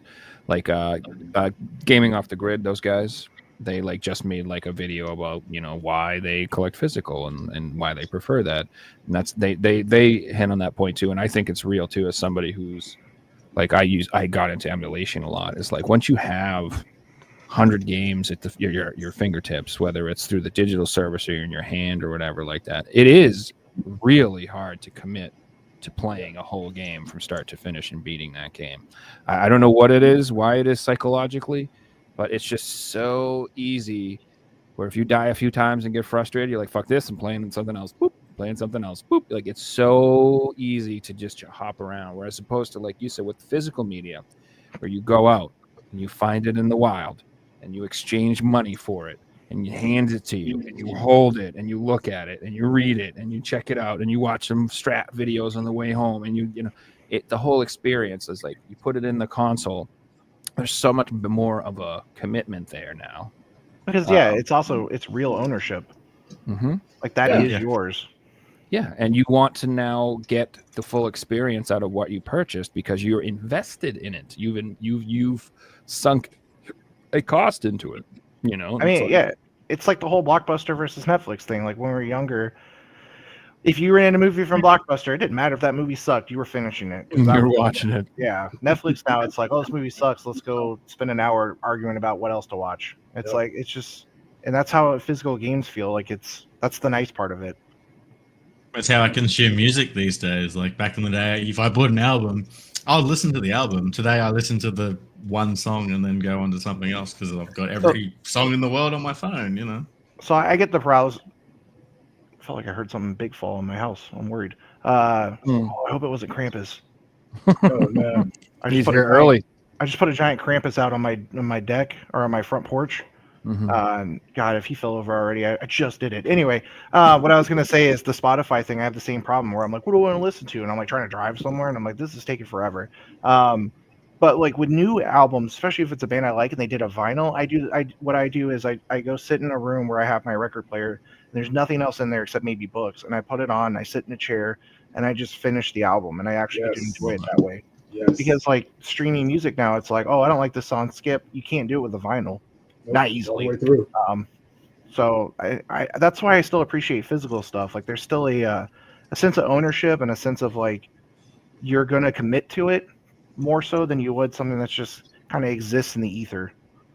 Well, let me ask you this, man. Where do you see the future of physical media?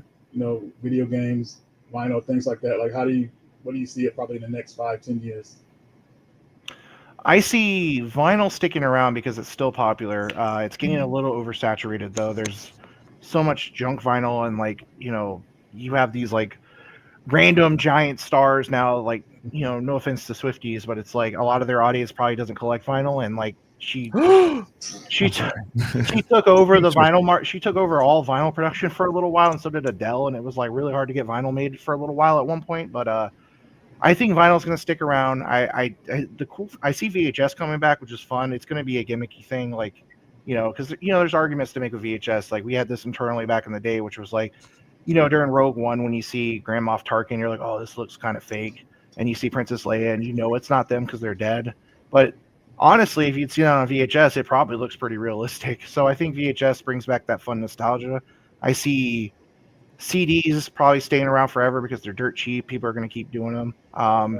Cassettes are a popular thing again. Yeah, cassettes are coming back now. Yeah, It's crazy. I never thought that would happen. Yeah, no, right? they're cheap. That's all I could do in my Volvo.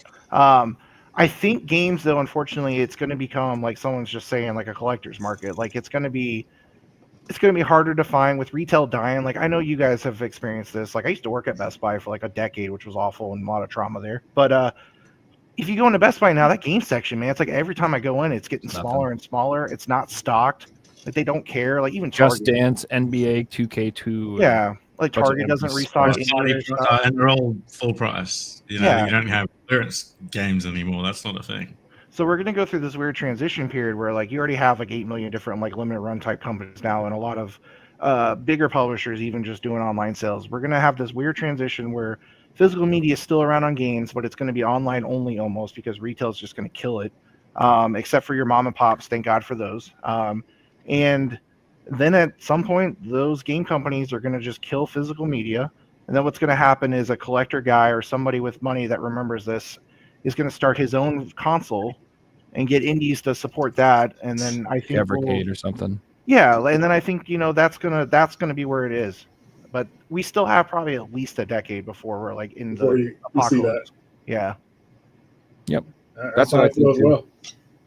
I say the same, and like the big AAA companies will be releasing their own games, like what Baldur's Gate. I forget the name of the company, what they're doing, and things like that. We're going to see them selling games through their website, not selling them through retail stores anymore.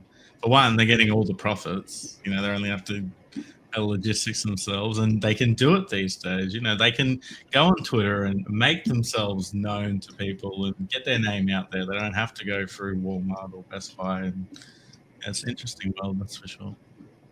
Yeah, and like it's gonna be low print runs, which kind of sucks. But yeah, I mean, but that comes with the fact that just the demand's not there. And it's crazy to think, like, when I talk to some of these older people in the game industry, and they're like, "Oh, I remember during PS2 of this game, we sold like 2 million copies, like in the first year." And they're like, "What do you think you can do for a remastered version?" I'm like, "Not that." I'm like, "Those days are gone, dude. You didn't have digital back then, and retail doesn't do what it did back then." So it's like it's so weird now. Yeah, I know, especially 2 million copies for a niche little game. That's insane. You know what I mean? I think It's also crazy to think about new that. Nintendo games, first party Nintendo games, some of them are selling like maybe 2 million copies. So, and it's crazy to think that many, because when we were younger, it's like video games were like kind of just like, oh, the nerd people played it. Like now it's like everybody plays games. It's crazy to think that a game did sell that many back then. I liked it better when we were just the nerds played it. For sure. Just so we were clear. Games used to be cheap. Games aren't cheap anymore. You don't find new games physically cheap anymore. No, they weren't though. That's a misconception. If you look at if you look at old ads, man. I'm more or less talking about the secondary market. Oh yes, you're right there. Yeah, so I'm sure Reggie was going to say something. I feel like he needs to talk more. No, I'm in the chat, like trying to talk with people and keeping them involved and everything. But as far as like back then and today, it's so saturated with video games today, I would say. So the competition's high. So your game really needs to stick out for it to make those kind of sales. And yeah, man, it's just tough, I would say. For a lot of games, it's just way oversaturated. Everybody's making games. Back then, just everything stood out, especially being physical, it stood out. With digital mixed in, it's just like some people just don't want to deal with it anymore. The digital library with a quick. You need that like word of mouth hype now to carry your game. You need like big streamers to be like this game. Like, well, I depend on you for a lot of games too, Joe. So like, yeah, we talked about something recently. I can't remember what it was. But I was like, you told me about it. Oh, let me get this. Well, that's the thing. Like, I'm not your average consumer over here. I'm like seeking out games. I'm looking up games that came out in Asia. Do they have English and shit? You know what I mean? Like, I'm looking for stuff. So it's easier for me to find a game that's cool, random, that connects with me because I'm gonna go out and find it. Whereas your average person, this is why I always hear that argument. People are like, "There's no games anymore. No games coming out. There's no games now." Play. People say that, and I'm like I would be bankrupt if I bought all the games that I want. There's so many fucking games. You're nuts. There's so many games out there. You're just not exposed to them in the same way. And like Reggie said, it's so oversaturated that like it's like the music industry. Like a lot of people say like, oh, there's no good music anymore. And I'm like, there's more good bands now than ever before. It's just it's not like it's not like you just turn on the radio and they would feed them to you. Now you have to find them and look them up and click on related links and go on forums and talk to friends and go to shows, and you have to find them other ways like to connect. The ease of entry into things is so much easier now. Like you guys are saying, there's so many games. Like that was the thing we used to have a problem. Like at my old place, we were always like, we have to release everything. Limited Run's the best, blah, blah, blah. Lots of ego fooling stuff. And like, but it got to the point where it's like, oh, I can't believe IM8-Bit got this game and we didn't. But I would have to like remind people like, well, there's like 100 like games that came out this month alone. Like there's enough to eat. Like everybody, you don't have to do everything. Like there's no way I could even play all these games. Because like we got to the point where I used to play every game we released. I couldn't do that anymore. It's like, there's too much. And it's like, we all make jokes about it, but like if we all stopped working today, like I don't think we would ever finish the backlogs that we have even now. Like it's a lot. And to what I was going to say too, to bring up digital is like, so I'm going to be completely honest, and this might be a little controversial. I'm actually not anti-digital because like I like owning both. So if I really like a game, I'll buy it digitally so I can keep the Okay. physical one on the shelf and like not constantly pick it up and put it in and out and risk ruining it. And but and also like I buy a lot more digital now because I have this fear of delisting. Like Mm. Little Big Planet, I think, didn't that just last week was the last time you could get? I bought so much DLC the week of Halloween, it's not even funny. And I'm like, I don't even know if I'm going to play Little Big Planet, but it's like, they were like, we're taking all the content down. So like, I'm like, oh, time to buy all the Metal Gear skins and all this stuff. And it's like, and then like anime games, man, like they never keep the license for those and they delist them. And sometimes the physicals never get made or they're broken. So it's like, you have to almost it's weird now. You have to buy both if you want to like play something that works, and that goes back to the whole thing. The game physically should work. Right. And that's a good games way that to have support been the developers happening, too, Doug. So that's good that you're doing that. People Yeah, always ask me. Oh, go ahead. No, I was gonna say you're right. It gives me a chance to give the developers money too. Right. For me, people always ask me like, Reggie, why do you buy like 2 copies of a certain game? I buy the Switch version or the PS4 version. And one of the reasons why is to support the developers, and I like having that portability of the game as well. I feel like I think good of it because I'm supporting the developer. If I buy both copies of their games, I really like them. Now, usually it's for a game that's probably like $30 or whatever like that. I'm not going to buy like a AAA title on one system and then buy it on the other because obviously the PS4 version will be better. But that's why I do that, and I feel good about supporting certain developers like that. So. Well, and it's like you guys just highlighted John Riggs. Like that's actually a conversation that we have as a publisher. It's, hey, I really want to work with you guys on this game, and you look at the game, you're like, this is cool, but is it a little too niche? And then you have to ask the question, how did it do digitally? And if it didn't, but to be fair, that's a catch-22. I've learned that lesson too. Like we did a game back in the day on PS4 that sold like 500,000 units on Steam, and we're like, holy shit, this game's going to be huge, and we barely sold 2,000 copies physically. So. But if you already told by somebody like my game didn't do well digitally, it kind of already sets the stage for this is going to have trouble selling like the minimum. Like, is this? And that's why you kind of have to do both, and it sucks. But I mean, it's like you said too. If there's multiple consoles now, like you have the portable version, you have the regular version, and like you said, if it's a AAA game with great graphics, probably not going to play the the dumbed down version on Switch. Right. So I wanted to ask you this: what is your favorite genre of games, or right now, maybe? I mean, I'm still a big RPG guy. Okay. I'm playing Dragon Age right now. I have my gripes with certain things. I don't like to bring up politics or anything, but I always consider myself a little more liberal in my views. But there are times where I'm like, holy shit, this writing, like what's happening? But the game's still fun, and I'm enjoying the combat alone makes it great. And I love the progression of leveling up in games. I mean, that's why I love Final Fantasy. So I would say RPGs. Baldur's Gate was amazing. Like that was one of those games I couldn't stop playing. And then when I did by accident, I was like, I don't know if I can go back because I don't know what's happening anymore. It's like the thing we talked about earlier. And I still love shmups. The best. The older I get, though, the harder they get. Like my coordination's not nearly. I literally could just. The way I used to play shmups is I just stared at like the ship and just navigated around everything. And now I can't get my brain to stay focused. It's like the ADD got worse as I got older. It's weird. And my reflexes are like way slower. And then outside of that, I don't play a lot of shooters anymore. That's definitely a genre I've gotten way further away from. Right. It's like, because they've gotten more online and I've gotten more like introverted when it comes to playing online. I'm like, I'm a keyboard guy. Yeah, I don't like talking on the mic. I don't like hearing kids telling me they just killed me. That just drives me crazy. I refuse to play any free-to-play game just to avoid children. That's fair. Because even Grand Theft Auto is game is thousands of little kids who have no jobs and no money. But Grand Theft Auto is kids. Like when I first Grand Theft Auto 4 on Xbox 360, I played it. And I was like, oh my God, these kids are telling me like they're laughing about how they killed me. And I was like, I don't like this. Like bad parenting. Why did they get this game? It's still got a single player mode. You can just turn it off. Fighting games is another genre that I don't really play anymore because it's mainly online. I don't play fighting games either because Like Dragon Ball Fighters. I was like, damn, I'm fucking good at this game. I love Dragon Ball. I've mastered this game. I go online and I'm like, holy shit, I suck. And it's like Yeah, that with guys. every fighting game. So I'm like, I'm just not gonna bother.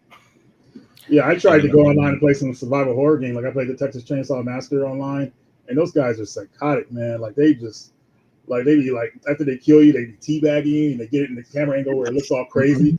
I played Dead by Daylight. You know, the killer just it's insane. I mean, it's fun, but it's like, dude, like I'm out of here, man. Like this is like, good old fun. Yeah, I like Dead by Daylight because it's like all my favorite horror stuff, but right. it's at least, you know, 1 or 2 out of every 5 matches where it's like it's clear you're playing with trolls. Yeah.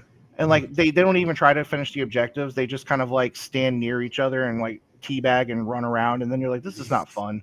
Like, yeah. Another example too, when Friday the 13th was, I think it's still online to the end of this year. But you think you're about to escape, and then they get the car ready to go. You hop in the car. Those guys drive you right to Jason. And I'm like, dude, what the heck, dude? And it's like his friends probably playing as Jason. You know, they're working together. I'm like, dude, like, what is going on? That's cold, man. You do all the work to win, and then you just betrays you. Well, that happens to Dead by Daylight. You'll have people that will, like, there's a group of people now, like, they help the killer. Yeah. It's weird. I mean, I kind of like I haven't helped the killer, but I kind of like relate to guys in prison. I threw down some pallets so he wouldn't kill me, because if he did the rights, I would try to do something that maybe he let me go. And it worked a couple of times, but sometimes they'll just come out and kill you. But yeah, that's a game where a lot of trolling happens, man. It's unfortunate, but I still find myself going back to play it. Like I might even play it tonight just because we're talking about it. I mean, Dead by Daylight's cool. They have great content and the game works. So I mean, it's fun. It's just those kind of games, it really depends on who you got matched with. Do you think those type of games should have some kind of single player, just so the game won't become a coffin in the future in case, like, I hate saying this, but like servers go down or whatever like that? No, I think they should. Like, there's plenty. From a design perspective, Dead by Daylight, you could easily create like single player stuff, and I mean, even just having a bots mode, like, which nobody does now, which is crazy because like when we were younger, bots was all like the couch co-op mode. Yeah, they brought bots back into the game only when somebody like rage quits, so the bot will take over your character. That's it. So because like Lawbreakers was a game that when it got brought to us at limited run, I was like, oh, it's an online hero shooter like Overwatch. I don't really think we should do it. We don't do online games. But everybody was like, oh, they're talking about putting in like a single player mode with bots or like, you know, a training mode. And I was like, okay. And then when we did it, of course, they were like, oh, they canceled that part. And I was like, son of like, so like I and that was the thing that always bothered me. It's like we did this game that you can't play. It's just a coaster now. And like I wish some of these online games, because they do get physicals, like they should have something you can do with just the disc. Right. It's like the Concorde. It's no different to that, you know. It's not going to be collectible. These things aren't, you know, it's not like there's just one, like, you know, the PS3 had a few digital only games that are collectible. The PS4 is not going to be like that because there's going to be hundreds of them. Battleborn, like I could list these off for days. There's so many of them. Yeah, I remember when Five Below got those. That's how I finally got it. I bought them for cases. Strip That's them. Smart too. Yeah, because PlayStation cases explode, so you need replacements. I just want to add on the online scene. There's like, you know, there's a group of gamers who will only play one game and they'll put 1, 2, 10,000 hours into one game and, you know, get the best of that game, try and climb the leaderboards. And it's like a completely different type of gaming, like the hardcore trophy collector, but they're just grinding one game, trying to be the best at it, learning everything about the game, you know, getting on the Reddit communities, the Discord communities, and making content, different things like that. So it's interesting. You can put on so much work in one title. Like when I go to my comic shop, there was somebody there. I was like, "Oh, do you play games?" Because they were like, "Oh, I heard you had a game company," and I was like, "Yeah." I was like, "What do you play?" They're like, "I just play League of Legends." Like that's it. They're like, "I have probably years worth of time in League of Legends," and I'm like, "Holy crap!" Like, but I remember Phantasy Star Online. I used to play that constantly. Like every night I played it. I got online, but I didn't play it to just grind. It was like a social thing. Like I missed the days you just meet up in the lobby and you're like, "Oh, we're all still level 50 instead of 100 because we don't play quests anymore. We just hang out." And it's like, you could do that on anything now. And it's like, I think people like that play these games don't understand that that was the original reason MMOs did well. Like you got to hang out with your friends online from around the world. You didn't have to do quests. You could literally just sit there and chat. And it's like, now it's all about grinding, having the best loot. And then like, I don't know, there's people that know weird stuff about games that you wouldn't even think to know. It's like, You think you're doing great in Diablo, and all it takes is like a pro player to come and ruin it. Yeah, I grind the game geoguessr like that, and this week I just hit the rank of like 230th in the world. So I'm grinding, trying to get up to the top. But it's a social thing as well. I play it to jump on Twitch and watch my friends and talk to them and blah blah blah. So it's fun, and then you're learning stuff in this game that, you know, if you tell an average person, they wouldn't even think that's real, but it is, and it's crazy how in depth these communities can get. But Well, that's the Doug, thing. I also want to mention, you know, because you're a Fantasy Star guy, you know they got the game back online with fan servers, right? Oh yeah, I play on one of the PC servers. 'Cause Okay, cool. It has double experience because I will say grinding that game is not fun. So I'm glad that that's a thing. But yeah, and I was gonna say too, Figsy, like at the end of the day, when you're playing these online games and grinding and stuff and playing with your friends, does it feel like work or you feel like you're having fun? No, I feel like I'm having fun, and because it's an educational game, I feel like I'm learning too. So I don't have that whole like I just played games all day. I feel like I wasted my time. See, that's what matters. But I feel like some of these people are playing these online games and grinding just because they want to like have bragging rights and feel like you can tell when you watch some of these Twitch streamers and other people or even your friends, they make it sound like work. And Is games it should fun? always be escapism. Mm-hmm. That's I what have this argument about collecting too. I think there's lots of people that end up just buying shit because they're addicted to it and they're just doing it, but it's not fun. I'm like, you having fun? Yeah, I Want watch that people game. do You gotta that. play that game. Like, I don't know. Do you have buyer's remorse from spending all that money? Like, what are you doing? You know, are you rich? Your house paid off? Is your car paid off? You got investments going? Taking 3 vacations a year? You got 5 kids going to college? You got money? You got everything else taken care of because you're buying a lot of games. You know what I mean? So sometimes it's like you gotta like, is it fun? Is like a huge thing about what you're doing. You got to stop and like question that because like there have been times where like I've just like backed off collecting for weeks just to be like, I'm not having fun doing this right now. I just want to not buy anything for a little while, just chill, play some of the games I have, and then recoup and then get excited about it again. So what you do though is when you're spending a lot of money and you're feeling guilty, you just say this. You say, "I'm here for a good time, not a long time," and then you're okay. Hey, Jay, just on what you just said, I could relate that to collecting a full set. I collected a full PS3 set. It was fun until I got to the last 100 games that were all expensive and were all online only and were like sport games and Just Dance 2019. That was not fun. That was shit. You know, collecting full sets isn't fun. If you want to just enjoy being collectors, just collect everything you love. Well, you can be multiple systems. If you love it, collect it. You don't have to go and buy, you know, FIFA 19 because it's the last one, but it's like $60. It's not fun getting that in the mail. I want to say this too. You know, it's like even if you own a lot of games, just let everybody know, like not every game is meant to be beaten. You know, you want to have fun with the game. As long as you're having fun with it, you know, that's the main thing. You know, a lot of people feel like they have to be a completionist or they have to finish the whole game. If it doesn't pull you in all the way, that's okay. I mean, you got something out of it, you know. But if you're getting kind of tired of it or whatever like that, you got to move on. I feel like I've never not finished a game. I feel like people are like just like I have like 1,000 games that I have like 20 hours in, and then I'm like, me. That's what you got to do. I mean, Reggie's right. Like, if it's not fun, you don't have to force yourself. Like, there's so much crap going on. Like, just have fun. Like, like don't. You know, if it's fun for you to lose all your money buying games, then all right, to each your own. But you know, like, just don't. It doesn't need to be a chore. You don't need to master every game you play. Like, just have fun with it. Is Yo Mirari really $2,500? The Australian version is because Australian market. Wow. God damn. Yeah, it's like. Yeah, it's a long story. Wow. It's a cool game, but man. I mean, so back to what we were saying though, that was an argument I made a lot of times that I would say this in forums and stuff when I was at Limited Run, they'd be like, why are you doing a collector's edition for this game? It doesn't need it. And I'm like, well, it's for the people that care. Like, if you don't really want it, don't buy it. And they're like, but I have to full set it. And I'm like, you don't though. Like, I know you feel like you have to, but you don't. And then like, I know another part of my, company was like, they should full set it. But I actually told people, like, just buy what you want. Like, there's like, you don't, because like I ran into this problem. Once we started giving ourselves like promos of stuff, it's like I have so many darn collector's editions, and I was buying the same from NIS. I was buying all their CEs. I was buying everybody's. And at one point I looked around, I was like, I'm surrounded by boxes of games of junk that I don't need. Like, why am I not just collecting like I love Final Fantasy. They usually come with a statue that'll go on the shelf. Let me just stick to this now, and that's where I'm at now. I don't buy all the CEs anymore, and it feels so good. Right on. At a point last year, Doug, where I had 3 game rooms full, and 2 of them were just collector's editions, and I sold off like 200 collector's editions. Only buy standard versions now, and I'm so much happier with my collection. It's neat, it's contained, it's not out of control, and I'm happy. Yeah, I had the same problem with Dragon Ball Z toys. I was buying all of them for some reason, and I was like, I don't even like Yamcha. Why do I keep buying them? And All right, favorite Dragon Ball character, Doug? Vegeta. Yes. Finally. And that's all I buy now. I just buy Vegetas unless it's really cool. It's only Vegeta stuff. Right I was on. like Piccolo. I'm not gonna lie.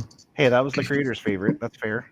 I'm I go Goku. I had a 1-of-1 bust of Goku at one point in my house. See, you would be screwed if you collected all the Goku stuff because that's all. Exactly. Yeah, it's a lot of Ridiculous. orange. Yeah, figure arts are amazing. That's my favorite. Like I collect all those. Like it doesn't matter the character because those are cool. Like I wish we had those as a kid because the toys I had were the ones that just did this, and they look awful. And I made the same mistake. So I'm a huge Berserk fan, and when the creator passed away during COVID, I got really depressed, and I pre-ordered a bunch of Prime 1 statues, not realizing how big they were. Because you pre-order it, it's like, oh, here's like $100 up front, and then you're like, oh, I'll worry about paying the 1,000 later. And then when they all started coming in, I was like, oh crap, these things are like, a person. Like, what have I done? I know. Like, I need a room. Hey, Doug, I think they when he passed, I think he still had the script written out for the whole series, so I think they're going to continue it somehow. Well, his friend, they already did. So They did. Okay. I didn't know this either until like maybe like a half a year after it already had started. But his friend that had the whole script, because they would talk all the time, he is working with them to finish it, and he's already promised people like we're not going to do filler because we don't want to stray away from what it is. We just want to finish this for him, and it's like it's pretty good. It's like there's definitely like art wise a slight downgrade because you just can't recreate what he did, but but it's been great, so I'm glad because that's a series that's been around since I've been alive, and it's like, could you please finish it? Like That was the Wheel of Time for me. I don't know if you guys are familiar with that series. oh yeah, there's like 8 million books. There's 13 of them, and the guy that wrote them died after like book 9 or something, book 10 or something. I don't remember. And I've been reading this series since freaking I was in the 8th grade. I'm 10 books deep, and the guy dies. I was like, no, you're kidding me. But that's how Brandon Sanderson kind of got big. If you've heard of him, he finished the Wheel of Time. He went in and he took the last book in the series, and he said that he fleshed it out into 3 separate books, and then released them all. And he did a good job. But like you said, you could tell obviously it was not the same quality as Robert Jordan because just the language is different. And I mean, that's the same thing. I didn't know Dune, like, because my dad read all of them. I didn't know at one point the guy had already died and his kids took over. So I mean, and that's what's going to happen with Game of Thrones. Let's just be honest. Like, it's not. George R. R. Martin's not finishing those books. Brandon Sanderson's going to finish that too, probably. Seriously. The crazy thing is, he said he's got like if he dies, they can finish it because he's already got all the information there, and it just needs to be put together. Yeah. Supposedly, he said he has like the next 2 books almost done. But then he says the other make Elden Ring. But then he'll say the next book, the book that is coming up, he keeps saying it's almost done, and then in the next interview he'll say he has the next book ready after that, and you're like, but you just said the literal next book isn't done, so like which is it? It's like, did you just stop and then work on this book? Like I thought he was writing them both together or something. Yeah, I guess because it is point of views. Maybe he just writes random point of views, and he's like, this book gets these, and this one gets this. That's what the last book, Feast for Crows, was, or whatever. Yeah, that was like part of the new book, and it was like all the sub characters plots. So it was just like a bunch of random characters, and then none of the main characters. And at least he got to test out his original ending, and now he can do it better. So that's what I'm hoping. I'm hoping that he just pretends like that never happened.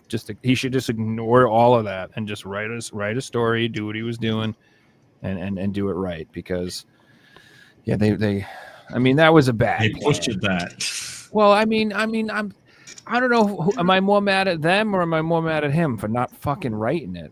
Yeah, you know what I Yeah. mean? Like when they It's kind of on started both of them. that show, Nah, look, he had what makes me years angry is to finish HBO, that he fucking wanted 10 story. series, and HBO forced it into 7, and now they've done a fucking spin-off series. It's like they were gonna do the extra series Well- anyway. They could have just done it in the first place.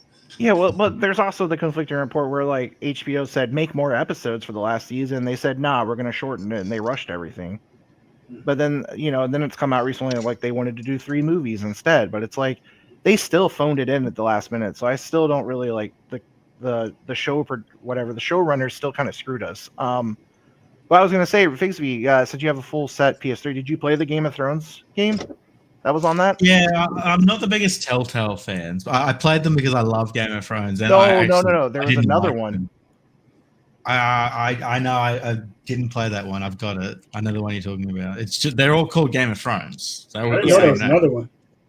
Yeah, there was one that came out before the show and Telltale, and it's like 2 side stories. It's like completely different. Came I out think I before played the a show? little bit of it. I didn't. Well, I like think the it game. came out. It might have came out with season 1. Okay. I was like, 'Cause, I'm yeah. actually intrigued in that if it was like before the show. I'm trying to remember exactly. Yeah, it's just called Game of Thrones. It was Atlas published it here. Yeah, and I think there was only the first season, and it takes And it was place. just weird side stories from characters that were like nobody's in the book. Yep, but it was kind of cool because like the Night Watch character had a really cool like scenario. It was weird. It's surprising that they haven't tried to do another thing with that.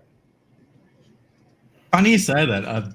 One of my best experiences is I play more medieval Total War. I'm big into Total War. Oh, Medieval dude, I 2, love Total War. I love Total. so You good. got it. You'll love Yeah. this. So, Medieval Total War have got a Game of Thrones mod, and it's every house in Westeros. They've done the map. It's so good, and they've done full backstories for all these characters.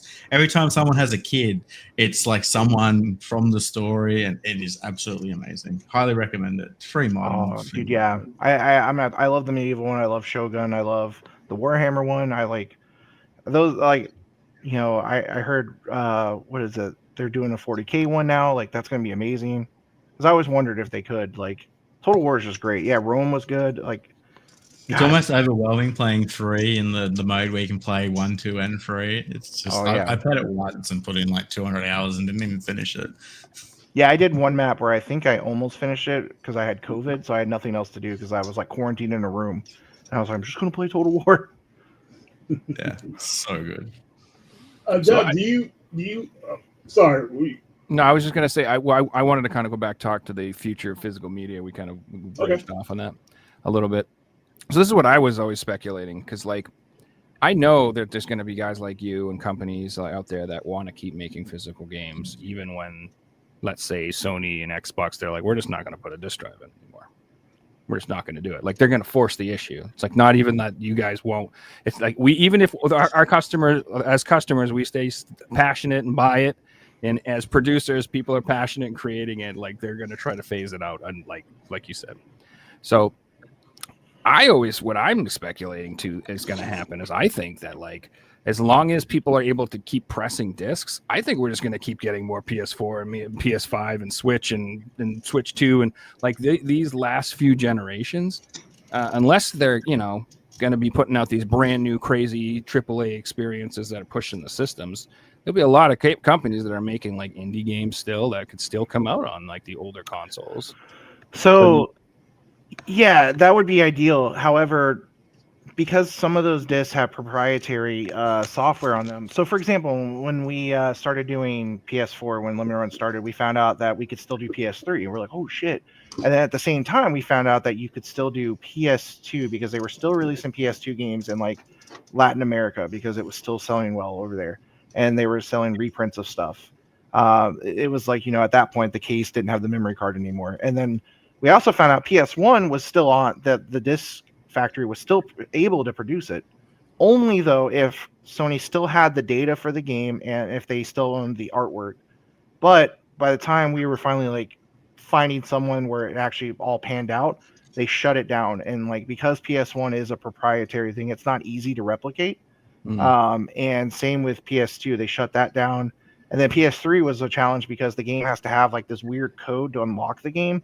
like I'm sure if you have a Steam Deck or if anybody on this watching this has a Steam Deck, they know what I'm talking about. That became a problem too. You could only do games that like if the developer still had that. So we could do Oddworld, and that was about it. Like we couldn't do much else. And then once they shut PS3 down, and like there is no way to do that. And like I don't think anybody's created like that. And then like the cartridges for Nintendo, this is like you have to order the carts directly from Nintendo. And then you can do all the other parts of it, like assembly yourself, but you can't get the cartridges any other way. Now, obviously, with DS, they figured out how to bootleg it because that's like, as a DS and 3DS collector, once 3DS died, I was like, well, I don't know if I'm going to buy any more of these because they're probably going to be bootleg in a month, and I don't want to keep buying fakes. So I'm sure maybe on Switch they'll find a way. But I mean, we all joke. You see how rough Nintendo is with emulating and doing anything with their stuff. Like you're just asking for a lawsuit, but. I wish the future you were saying would happen, but I think it's going to be a lot harder than it should be. Yeah. Well, that's what I think. They're going to try to make it harder. I've said that before. I think that these companies actively dislike the retro scene. I don't think that they're fans. Like from a perspective, I think they like it probably, but from a financial perspective, I think they do not. So at GDC, I remember I was we went to this ESA gala, whatever how you pronounce it, and it was like all the bigwig industry people, and I was like, holy shit! And I got to meet Doug Bowser, and I was like, hey Doug, my name's Doug, and he actually thought that was funny because if you're a Doug, that's like the easiest way to break the ice because there's not a lot of us. And he gave me his card, and he actually emailed me back. It was pretty crazy, but anyway. We were still not on Xbox at the time, and we had literally every GDC since started, and this was probably like the 5th or 6th year, had been begging to be on Xbox. And, by the time we finally got on it, that market was like dead, but we had been begging. And so we were there and we had just done Jack and Daxter. And I walked up to Sean Layden, who was kind of like, he's kind of prickly, not a fun person to talk to, but he was standing next to Phil Spencer. And I was like, hey, Sean, could you introduce me to Phil Spencer? I worked with you on Jack and Daxter, which he was like, you're lucky you got to do that, blah, blah, blah. And I was like, okay. Because I was like, what if we did Twisted Metal? And he's like, hell no. And I was like, okay. Because I was franchise of all time. Yeah, I love Twisted Metal, and he was like, "You're lucky you got to do anything with Naughty Dog. It's good that they like you." And I was like, "Okay." And I was like, "Can you introduce me to?" And then like 2 months later, he got forced out of the building. But I was like, "Can you introduce me to Phil since you're not a lot of fun to talk to?" And then Phil was like, "Hi, how can I help you?" And I was like, "Well, I'm Doug. I'm from Limited Run." He goes, "Ugh." Limited Run. He's like, I know you want to be on the platform. I guess we'll make it happen if it'll make you guys make your customers like happy. But it was like clear that is like you're saying, they don't want to do it. Like I had to like pull teeth to get there. And it's like unfortunate. That's where it's going to be. If he got his way, 2013, 2014, Xbox would stop making discs. Like they didn't want the Xbox One to have discs, let alone like the modern system, Yeah, remember how they bungled their whole presentation? They're like, you have to be online to even play your discs. That's why I went PlayStation. I was like, screw that shit. And I was like, so, I mean, they were already trying to force that. And then the whole cloud thing, they're really going to keep pushing that as the internet speeds get better. But if you live in a shitty HOA like I do, sorry if they're watching this, like they won't let me get Google Fiber, so I can't depend on cloud gaming. A lot of people in other countries that isn't, Europe or the US don't have good internet, and people are gaming all around the world these days. It's a catch-22. That's why physical is important. If you're in a rural area, like that's it. Like you need that. Yep, and that's why. So earlier you said like it's funny. I think a lot of people are like this too. Like in the maybe between the years of like 2008 to 2014 or 15, I was like super into online games. Like I love multiplayer games, lots of MMOs, lots of COD and all sorts of online things. And like as time gone on, the older I get, the more I'm like, I don't want to be online with other people. I don't want to hear other people's voice chat. I don't want to be bothered. And any game at all that has an online requirement that says like I literally just avoid it like the plague. Like I didn't get Diablo 4 because it was online only, no single player offline mode. I just didn't purchase it. There are lots of games that I like. I go to purchase the game, and if I see that it's like online only, I don't get it. Like the new Test Drive Solar Crown racing game. I was so like I wanted it so bad, and I saw that it was just an online only game, and I'm like, it's a coffin, it's a coaster. I'm not investing time and money into this product because I know it'll just be taken away from me someday. And I'm, you know, these experiences don't need to be like that. Like I can't have a racing game that plays offline. You joking? Like I can't just race cars around a track without being online. Get the hell out of here. Or Diablo, I can't play Diablo like run around a dungeon, kill some demons without being online. That's man. I could do it in Diablo 3. Yeah, that decision was weird. I only ended up getting it because my girlfriend and I played it together, but it was when I saw that label, I was like, oh my god. Yeah. And then it happened to me. My internet went out and I couldn't play the damn game. And you're playing single player. It's like, dude, what the wow, man. Like I almost bought it myself and I saw that on there and I was shocked. I was like, this can't be real. But then I hit my buddy up. He said, yeah, you gotta be online. And I was like, I'll pass. Yeah, and that's what I remember when Ubisoft's been in the news a million times lately, and people are complaining about people aren't buying their games, and it's the wokeness, and it's this, that, and the other thing. And the Ubisoft monetization guy come out, and he was like, "No one's, everyone's rooting for us to go out of business, and everyone's being mean to us and mean and all this." And I was just like, "Dude, it's the monetization. It's the online only. It's the season pass single player games. It's that subscription service. That's the sort of thing. It's not the stupid woke crap or whatever. I don't even care. Like that. Like for me, if there's something in the story I don't like, I just skip the story. I don't even." Yeah, I'm just like whatever. I don't care. Like, you know what I mean? Like, it's so funny. Half the time, people are like, "Oh, what did you think about this?" And I'm like, "Who? I don't. The guy with the eye patch. I don't even know his fucking name. Let's keep going. I don't know." Man, I just want Ubisoft to release Beyond Good and Evil Part 2. That's all I want. You guys are triggering me. So I worked at Ubisoft for like 2 years, and we were taught in tech support, call it Ubi, not Ubi. Like we're getting away from it. Don't say that when you answer the phone. Say Ubi. Every time you guys are like, because it used to be pronounced Ubi, but like they worked really hard in like the 2010s to try to get everybody to switch it. So it's like every time you guys say it, I just remember one of the coach guys yelling at me. I wonder why. I don't know. They were just like, it's Ubi, not Ubi. And I'm like, okay, but isn't that how the French guy that owns us says it? But yeah, you're right. It's that's the problem. Like when I was there, even like I got burnt out of our own games because I was like, it's literally the same game for every kind of like it doesn't matter if it's Assassin's Creed or Far Cry. It's like it's the same online crap. It's the same climb the tower, get the map unlocked. It's like it's not that your games are like, it's just your formula is bad, and like you're also forcing content down our throats that you want us to buy instead of just making the core game fun.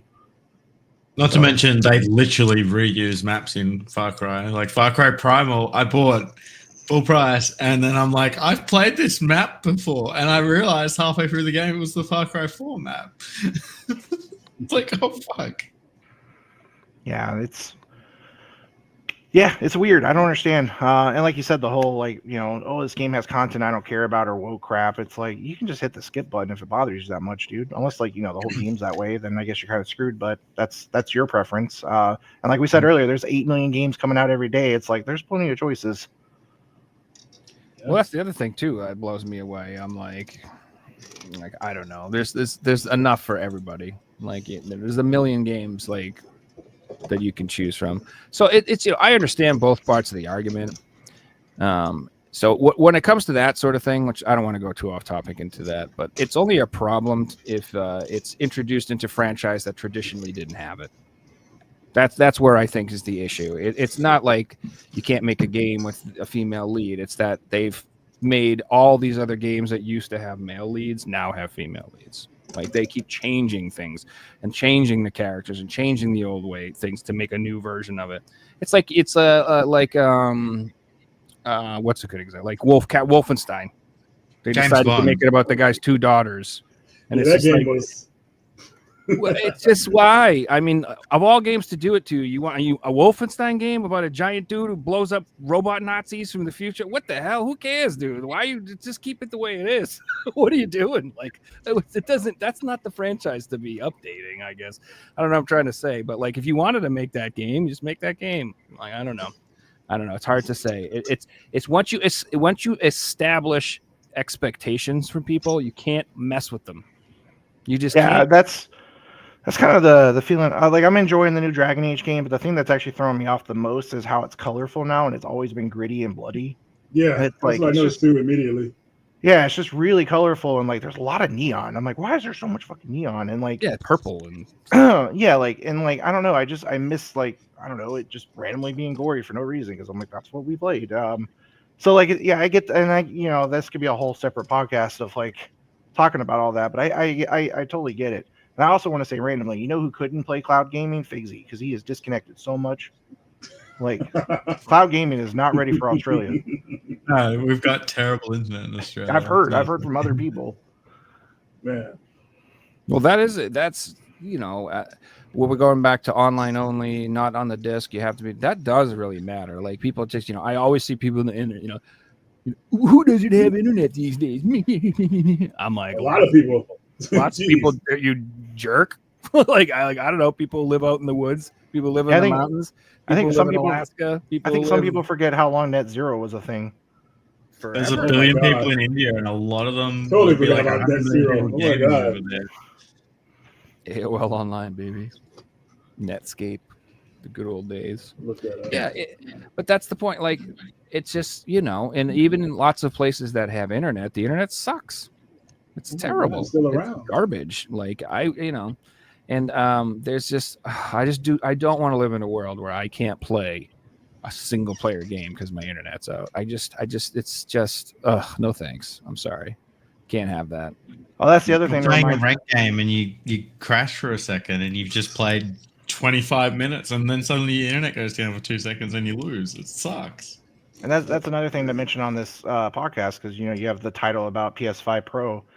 For those of you that do get it today and activate it, make sure you enable the offline play mode because Sony lets you have one console that can play offline. I didn't know that was a thing until one of my PS4s I swapped to. I was like, I can't play it offline. What's happening? And like that's the thing too that's annoying now. You can't just play your new consoles, like all of them. Like if you have for some reason you collected 10 PS5s, it's like only one of those works offline on your account. That's like so stupid. That's the curse of the trophy system, and they want to be watching everything you do, and they only allow you to activate one system. It's too much control, And I think you guys remember when I told you about how they erased Concord off of people's hard drives while their systems were sleeping. They'll go up and update your shit too. Yeah, it's crazy that what they could do with your system, man. It's like, dude, that's just not cool. Yeah, remember, like the outrage if that had happened to PT probably would have like just destroyed the internet. Oh, 100%. Hey, one thing I wanted to bring up, I'm not 100% sure how this works, but can you not have cloud saves on your PS5 without having a PS Plus membership anymore? I do think they're tied together now, yeah. Yeah, but you have to pay to save games online. Like that's becoming to the point where we went from playing on the PS3 for free. Yeah, I mean, to be fair, I get it. To be fair, though, you're paying for a membership that gives you cloud saving. Like that's not somebody's got to pay to have that server up, but not being able to play your consoles offline at all is just that I don't agree with. Like if my saves are on the console, I should be allowed to play them. Yeah, Doug, I had the same experience where I didn't find out about that feature until I was offline one day. I have 2 PS5s and I couldn't play either one of them. Crazy. But I could play my Steam Deck. Gotcha, bitch. But that's another thing I was going to say earlier when we were talking about how emulation, the ability to play anything. I was like, oh, my Steam Deck's great to play all the old retro games. But now it's like I have access to so many of them. It's like now I get ADD about which ones I'm going to stick to, even on the Steam Deck. Mm-hmm. Right. Yeah. Yeah.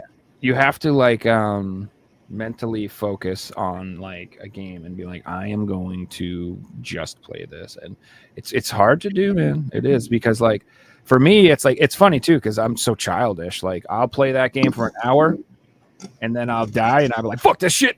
Just immediately be like, nope, I'm not playing this anymore. But like if I just take 1 second and be like, that was annoying, and I just jump back in the game, I'm fine. But back in the day when you had the console and the disc in the system, that's just what you did. It's that you weren't just jumping up and ripping up the disc, fucking across the room, grabbing it, screw this, putting it up. You wouldn't do that. You would just be like, oh, this is what I'm doing. It would, I don't know. It like keeps you invested in it. And like, but when you have all those options and it's just at your fingertips and you can switch like that, like you said, it's so easy to just jump around and flip around and never finish anything. So. Hey, Doug, going back to what I was just saying with the cloud saves, I guess I've got that mentality from playing Steam that it should just be a thing that my saves are always there, and just assume that comes with granted with gaming, because you've paid for these things. I mean, yeah, the counter argument that I'm basically giving you the argument that they're making. My argument would be like, if you're charging me this much for a game, or this many people are playing it, or you have this infrastructure built anyway, like, do you really need to charge us for it? Like, didn't you already get enough money? Like, I don't know. It's kind of ridiculous. Like, it doesn't cost that much. Like, I don't know. It's kind of, so I get both sides, but like, it should be like Steam. Steam's like, that's amazing that they do that, and everyone should be doing that. Because I think Xbox I think Xbox is free. We used to get free online games. Remember that? I remember those days. Yes, free was the day. Yeah. I actually missed on my 360. I missed the sliders, like the very first UI we had, and then on Blades. Yeah, the blades. The blades were awesome. Yeah. When they started making like my current 360, like sometimes I have to play it to play like Marvel Ultimate Alliance, because I had all the DLC for it. It like the console like freezes booting up because like the UI is so heavy on memory. It's kind of insane. And then like I remember PS3, like when that came out, like the UI was like a lot quicker, and then like over time your PS3 gets slower, and you have to do that whole soft like reboot thing where you have to hold it down and restructure the database. But oh, do you guys remember on PS3 when you could do that weird thing that helped like power other computers with your performance? It was like some weird like project that was happening. I remember. I never did it though. Oh yeah, I would leave it up sometimes. I'm like, I'm helping somebody do something. I don't know what it is, because it like borrowed your processing power to do something. Almost like the days of LineWire, where you like download stuff and you just leave it there so people can take it off and steal it themselves. Oh man, this could be total bullshit, but I thought there was some story I read about people using PS3s to farm crypto or something like that. Like some sort of weird crypto farm. Yeah, I'm pretty sure that there was a crypting like warehouse found, and it was like it was like 1,000 PS3s. Yeah, I remember I read some weird story about like someone had like 500 PS3s farming crypto or creating something. The U.S. military were using PS3s at one point. Wow. Yeah, it's crazy what the PS3 could do. It was a powerful system, and it had so many different Very things. powerful. Did any of you guys ever mess with PlayStation Home? Yeah, I did. I did a lot back in the day, especially when it was in the beta phase. I mean, it was pretty intense back then because you could do a lot of stuff that they cut out, and I kind of saw the reason why they cut out a lot of stuff, because I remember we went to like the area where everybody was like gathering around at, and there's this one kid that just said all this crazy like stuff, man. It's like, dude, what the heck is going on here? I like, seriously? And I guess that scared Sony, so they cut like that kind of chat out where you can hear other people unless you're like in their own room or whatever like that. But people were saying some crazy stuff, dude. I was like, wow, dude, no wonder they cut this out. But that whole system was awesome because like it was a way to like to associate with people, online or friends. You go to people's apartment, watch movies and stuff like that, even though they cut that out because they saw what people could do with that. What else did they do? I think a lot of people have kind of looked at home and they kind of did their own thing. Like if you look at Street Fighter 6, when you go to the arcade, Doug, have you seen that? How they had that hub there? That reminded me of a PlayStation Home. So yeah, Home was freaking awesome. Yeah, my only thing I hated about it is like every area you went to, it had to download to your console. Yeah. And like the limited memory was already an issue. Mm-hmm. It was a cool experience. Reggie, you just reminded me of like old school Call of Duty lobbies back in the day where everyone had the proximity chat in the lobby. It was so toxic. Dude. And didn't we have a similar issue when PS4 launched the camera? Like they had that weird like roulette with the camera, and everybody was just filming porn with it. Because it was a problem for a while. I remember like the kids could just click it, and there was porn everywhere. Dude, it's like they basically just put chat roulette on the PlayStation. It was like you didn't think this would happen. That's not a good idea. Yeah. Wow, man. Yeah, so there's a reason why Nintendo you can only go hi. Yeah. Hello. When you play games, because they're like, we've tested everything, and every time we get porn. So we just can't do it, guys. No matter what it is, they could be like, you could make little stamps in our game, and the first thing someone will do is make a dick. That happened in first thing they'll do, be like, ha. If Phantasy Star Online, on Phantasy Star Online, you could do what was called symbol chat, and it would go wahoo, and it would have like a smiley face guy. People were making porn with them, like they would. Of course, immediately. Yeah, like, it was like it took no time. Wow. there is some statistic that like I can't remember. It's like porn is the number one driver of all technology, and it's like the number one thing that new technology gets figured out like how to use it for. So like porn is driving like sex robots to be made, which will make actual robots come out faster. You see what I'm saying? That's the logic. Porn always drives innovation constantly. We're talking about like probably like Detroit become human type robots, right? Like androids or something like that in the future. Jeez. It's kind of like the one I got in this closet here. Come here, Sally. No, I'm just kidding. Sally. You guys want to get into some game pickups? Sure. Yeah, let's do that. Yeah, you guys want to do that? Heck yeah. Who wants to go first? Let Dub choose. Put on the big screen. I'll go first. You go first. Okay, go ahead. Go. You already got a lot. I do have we didn't do them last week, so I have them a little backed up. Oh, okay. But I'll go quick. I have bam, Halloween, Nice. Ash vs. Evil Dead, the Retro Realms double feature, and the let's coveted go. It arrived. PS4 edition. I'm gonna probably buy this game digitally on Steam, and I don't think I'm gonna open this just because I feel like the PS4 copy is gonna be kind of a bitch to get in the future because, like the collector's edition version of this, they canceled it. Oh, did they? Yes, they did. They canceled it because not enough people ordered it. So you get the PS5 and the Switch, but and I think even the Xbox one they made, but they didn't make this one. But this one did still come out at retail. So I don't know. I just feel like this will be the harder one to get.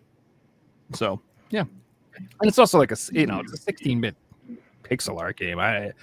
Any type of retro inspired games like this, I prefer to pick up on the Switch or the. It's also got like the double pack feature, so instead of buying the other games, you just buy that one for the collection. Yeah, it's like you go into a room and there's an arcade machine on each side, and one has the Halloween game and one has the Evil Dead game, and you can play either one. And then I'm pretty sure you can like mix and match characters and stuff. Like you can play Michael Myers in the Evil Dead game and play Ash in the other one. That's cool. It's pretty neat. Then I got the Bridge Curse 2. Oh, cool. The Extrication. So this one, the Bridge Curse 1 did not get an ESRB release. It only got an English release in Asia. So the PS5 version of the first game is pretty valuable. So I figured I'd grab this just before it got really expensive. And it's a survival horror game. It's hard to go wrong betting on horror, Yeah, they tend to go crazy. Speaking of which, I got more horror. I heard that game's good. I haven't played it yet, but yeah, it's supposed to be like very anxiety. You have to be quiet the whole time, and then shit randomly will make noises whether you like it or not, and freaks you out. And just it looks fun. It's a good and it's cheap too. It's like $29.99. Can't go wrong. So that probably means it's short. Usually, if you have like a high quality game like that comes out that's cheap like that, it's probably just going to be a short game. So this I bought specifically for the collection.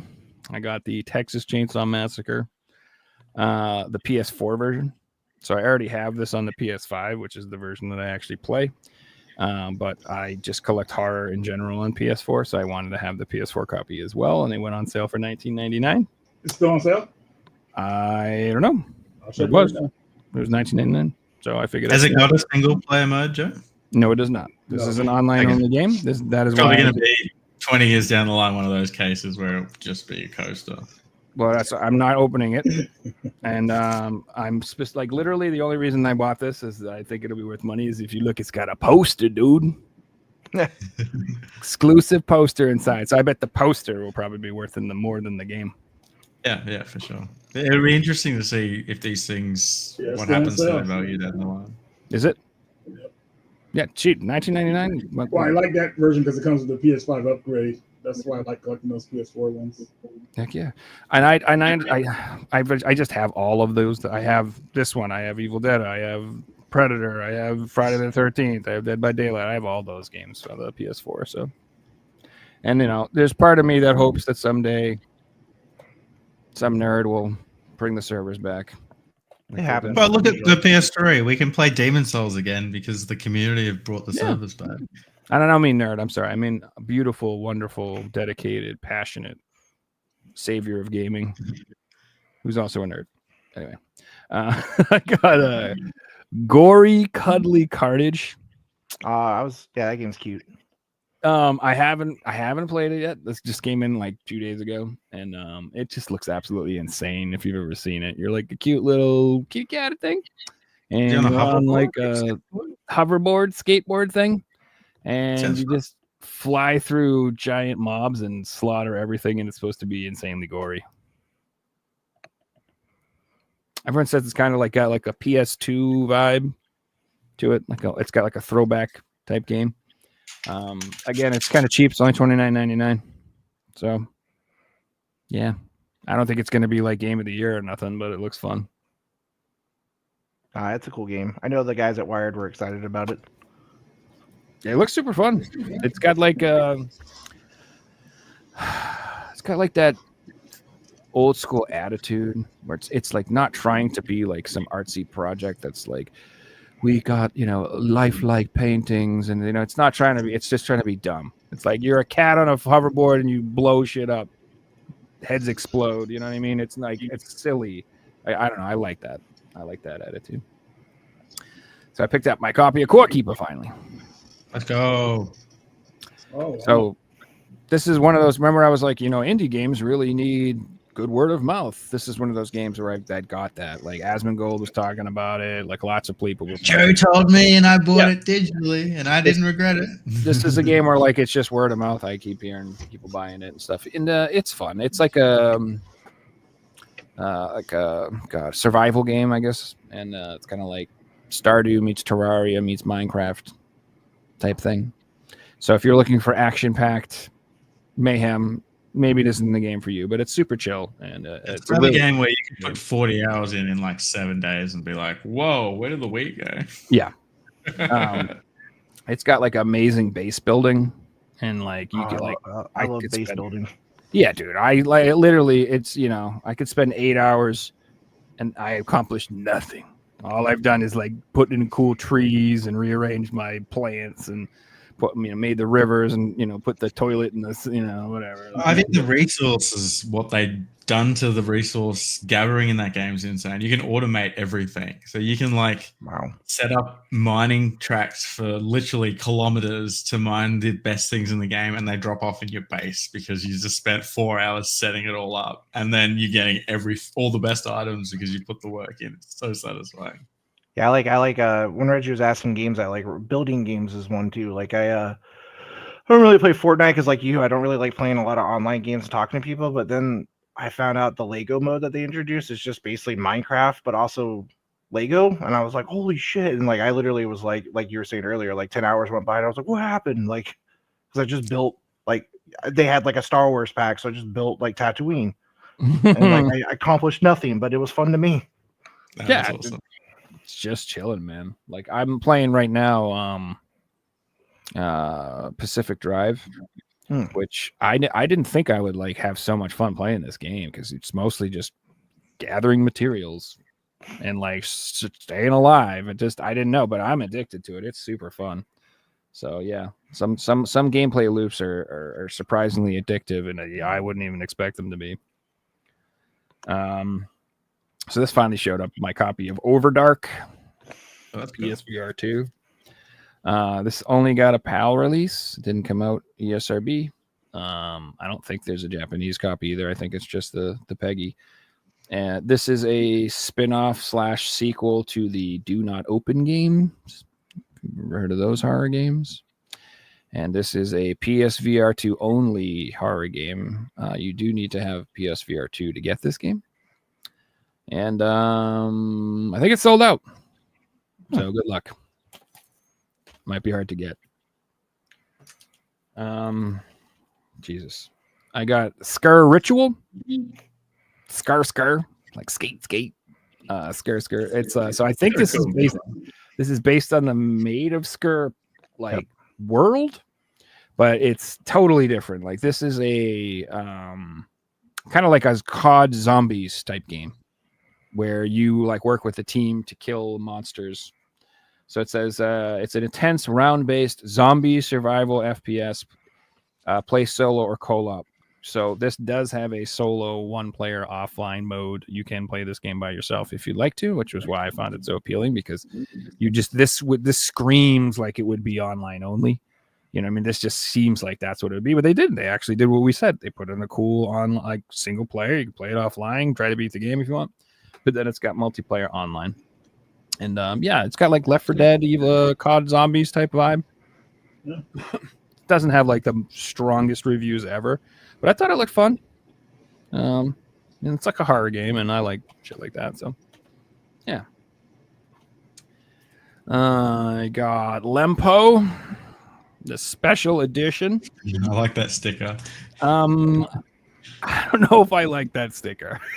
Why is it on the other side though? Why is it covering the artwork? I don't. I just that looks like they went down to the dollar store and just picked up a pack of stickers and slapped that shit on there, which is surprising to me because Red Art Games, they usually do that nice deluxe edition thing and they put the nice sleeve on it or whatever.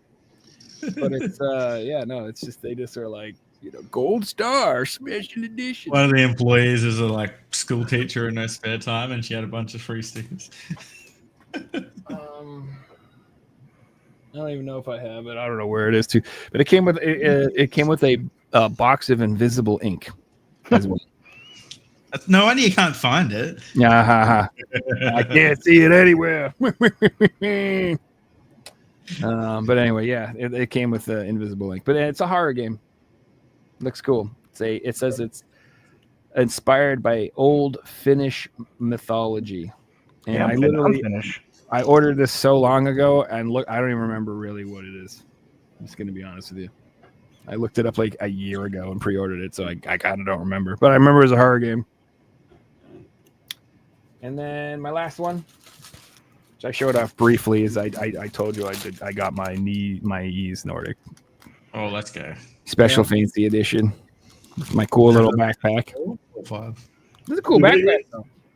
They released a demo where you could play that game for like up to chapter 3, and then transfer your data to the real game. I might try that, and then just to whet my appetite. But I told you I'm a weirdo. I'm not going to open the collection. Anything not to open it. I knew it. So I'm gonna, which I did the same thing with the other ones. I have the other ones sealed, and then I bought just like regular standard copies. So I'll probably wait a paycheck or two, just because mentally I feel better if I spread it out a little bit like that. If I buy it all at once. You have the same account. I get that. I'm like, I'll just wait a day because I spent all of it. I mean, today. I'll buy it tomorrow. The collection that money was spent weeks ago. It doesn't. That's out of the It's a equation. new week. That means the budget starts over again. Yeah, exactly. And that's all my stuff. It's a lot of crap. Sorry. Oh, it's me again. All right, I got some cool stuff. We didn't show off last week, so I got a little bit more. But I'd seen on Twitter yesterday that Harvey Norman in Australia has got this game for $55. So I don't usually buy new releases, but my thing in Nintendo titles is if there's a discount, I'll buy it because they don't go down. And this came out yesterday. It's a new AAA title. I'm going to give it a go. It also didn't come sealed in Australia because they just don't seal some Switch games. So I'll play it because it's not sealed. I was kind of like not bummed out that it wasn't sealed. I'm like, well, I get to play it now. It's actually a relief. I sometimes purposely buy unsealed, like good condition games over sealed copies if I know I want to play them. Well, if you want a guaranteed new game that's not sealed, you just buy it from GameStop. No, I'm just kidding. That's for real, dude. That's so true. Next, I bought a couple of JRPGs on the PS5 that were cheap. I'm not really collecting PS5 just yet, but I'm picking them up every week. So here we have Shin Megami Tensei 5 Vengeance. I don't really say no to any Atlas title, but I'll just wait for the first price drop and then grab them. I think this was 47 Australian, so like $30 US. Oh, awesome. Yeah, my friend is the main character in that game. Their name's Casey. That's awesome. Let's go. And then from the same publisher, Atlas. Been waiting for this to have a price drop since it came out. This was 57 Australian. I don't think I'll get it cheaper than that. And it's sealed too, so I'm pretty happy with that. It actually got a PS4 release over here. There's 0 online, so I'm trying to find a PS4 copy because I got everything else on the PS4. And if I do, I'll probably then sell this one and make it pay for the PS4 copy down the line. On a PS4 binge at the moment, but pick this up. This was $14 sealed off eBay. I was going to buy it from Limited Run when it first came out, and I didn't. And I'm glad I didn't, because I got them literally like 10 US dollars for a sealed copy. So it's awesome. Smart. Still haven't got the other ones, but they're a little bit more pricey over here, so I'm just going to wait for a price drop. I showed this last week, but I do want to talk about it again. And the reason why is the Australian copy actually has a Region 5 label on it, which is the Asia thing. And this is a Region 4 game. I've never seen that before, so I just wanted to bring it up. Also, the Switch version in Australia got a heat seal. And because it got a heat seal, it's like wrecked a lot of the cases. So definitely go for the PS4 version in Australia, not the Switch version. Moving on to the Wii, my second last Pokemon game I needed for every Pokemon game, and that is Pokemon Wii Pikachu's Adventure. Best one. Just a little oddity. I love the spine. It's the little Pokemon Wii thing there with the rainbow. It's pretty cool. And then last game, a bit of fun. I'm having fun collecting PS2 games right now. I am buying them on eBay, but what I'm doing is I'm buying cheap games. Like, I'm going to the $20 games I'm looking under, and I'm just trying to like fill out subsets in my collection. And one of them that I was missing was Ty, the Tasmanian Tiger. So I think I paid $12 for this. It's like in immaculate condition, complete with the manual. So I'm pretty happy with that. Cassowary there. It's a real Australian game. Got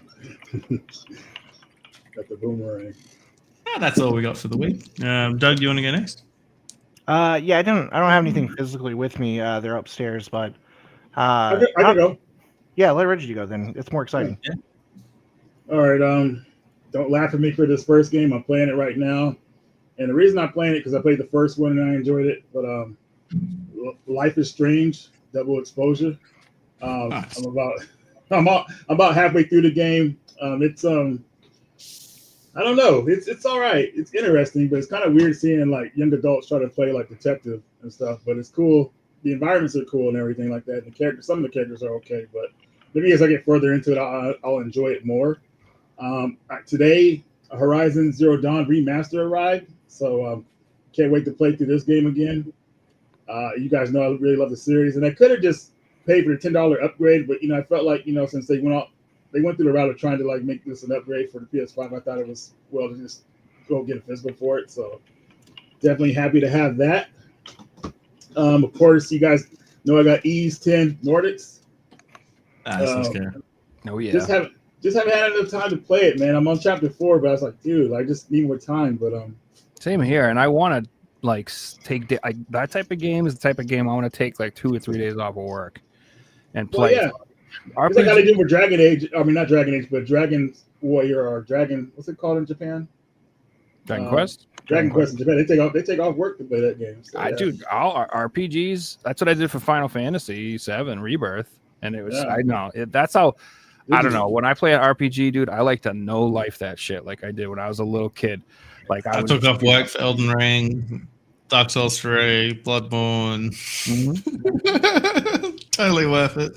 Well, Like when I was a kid, man, I would just sit in the room for 14 hours straight playing a game, and like parents would be like, "Have you eaten?" I'm like, "Yeah, I guess." You know what I mean? Like I don't know. I remember East 8, man. I did not want that game to end. That game was so much fun. Mm-hmm. But next game here, I got a English translation of Sin and Punishment for N64, Project Retro. So now play this game. Sin and Punishment, man, was a game that should have come out to America officially, but it never did on N64. And the game was made for the N64 controller. So if you play the game, the controller fits just right for it. So very cool. Game we talked about earlier that I was disappointed in, but I just wanted to support the developers. We got Blazing Strike, a fighting game that was released, in my opinion, a bit buggy, but still wanted to give them a little bit of support because one guy actually made this game, so he put a lot of time to put something together for us. Unreleased game here for the N64. We got Viewpoint 2064. I don't know why they canceled this game, but it looked like it could have been like something well received. So I'm going to try it out here pretty soon. So Viewpoint, the original is fun. yeah, Like I have the isometric yeah, shooter. I have it on PlayStation, but I hear that version is not the best. Like people prefer the Neo Geo version. I guess that's Mhm. the best version of. Yeah, That is the best version. I think there's an arcade version, I think, too, but I could be wrong. a rare Nintendo game. We got Rockin' Cats for Nintendo. That So, is pretty rare. yeah, I randomly got this, dude. This is a last minute buy because we were at a store and had a gift card, and everybody was about to leave. I was like, oh man, let me hurry and buy something. So I just picked this one out. So I had it before, but yeah, hopefully I'll enjoy it again. And one of my favorite games of all time, Airblade. This is just an Nice. extra copy I got of it at the show. It was cheap.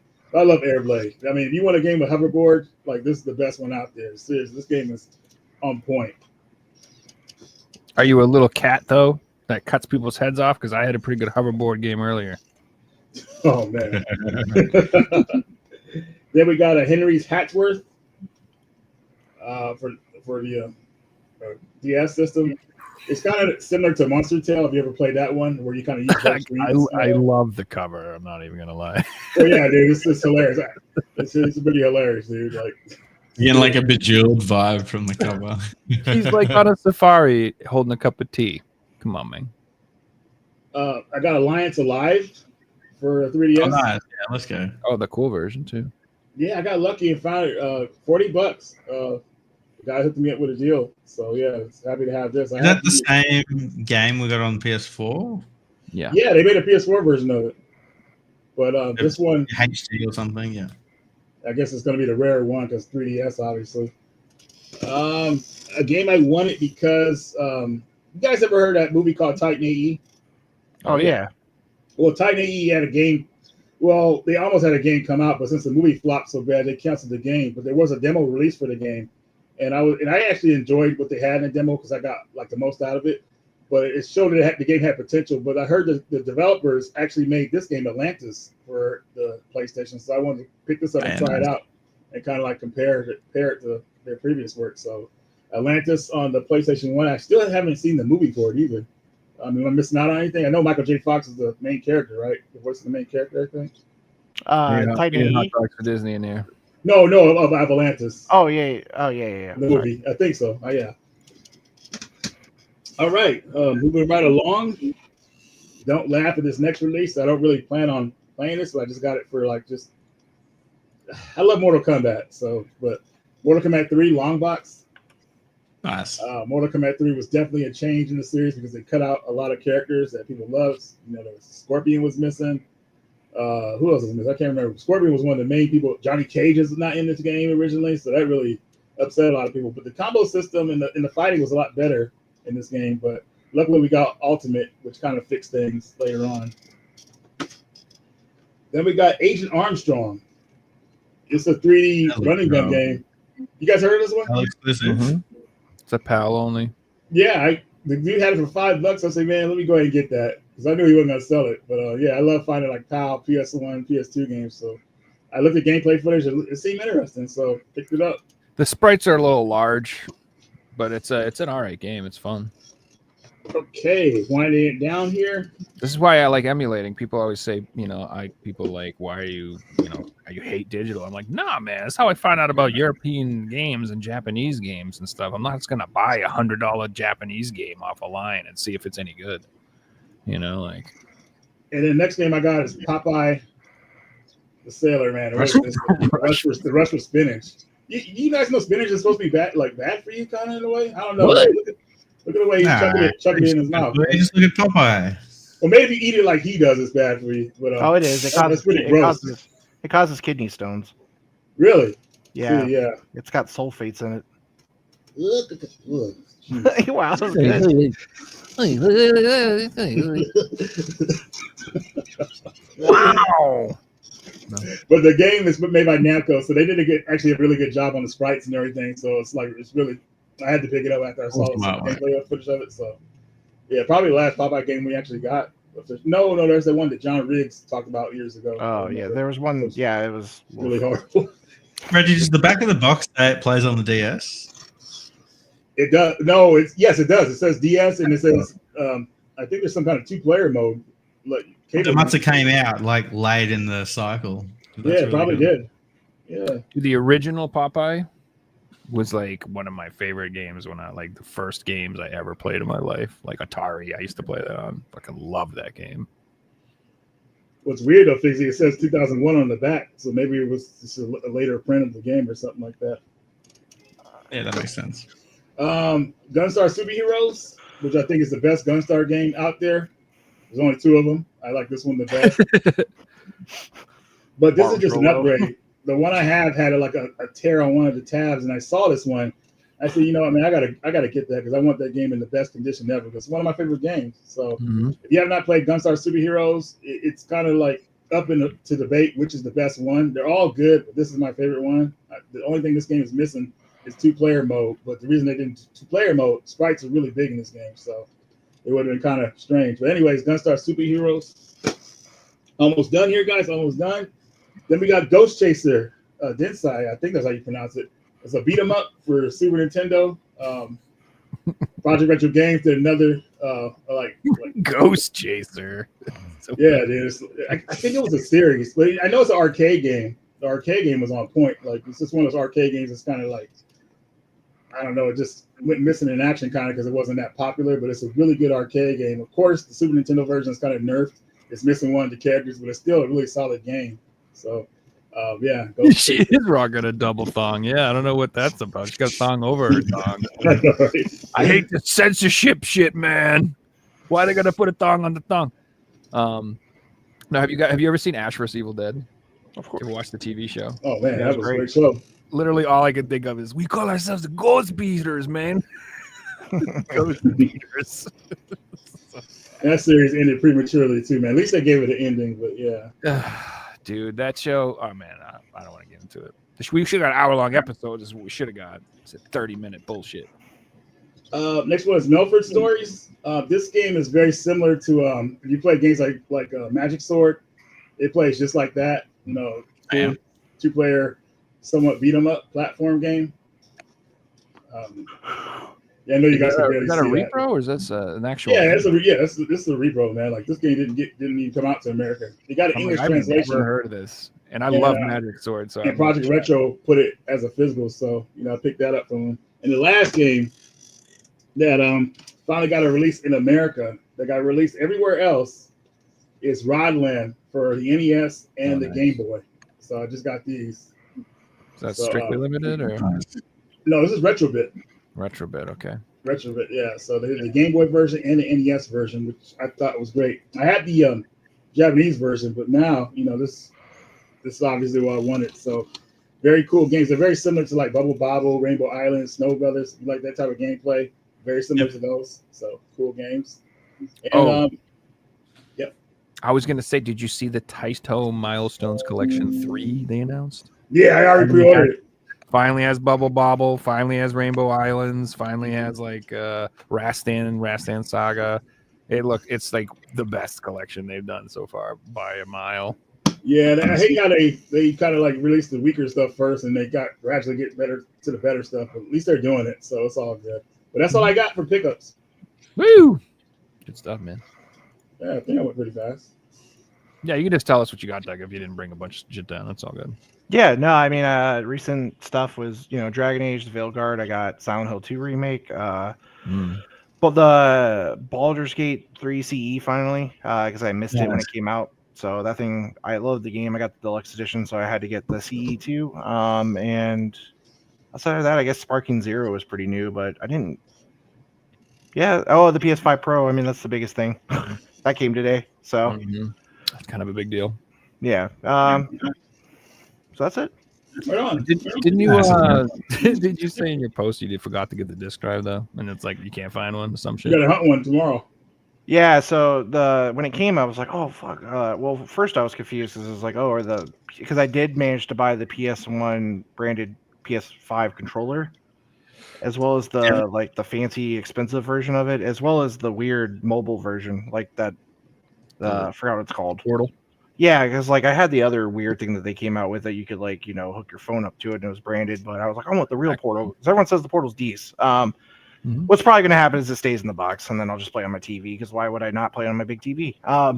But yeah, so when the disc drive was in the box, I went shit because I remembered in my head I was like, oh, I'm mad I didn't get it. I'm gonna buy it anyway, and then I was like, oh, I'll cancel it later, and then obviously I never did.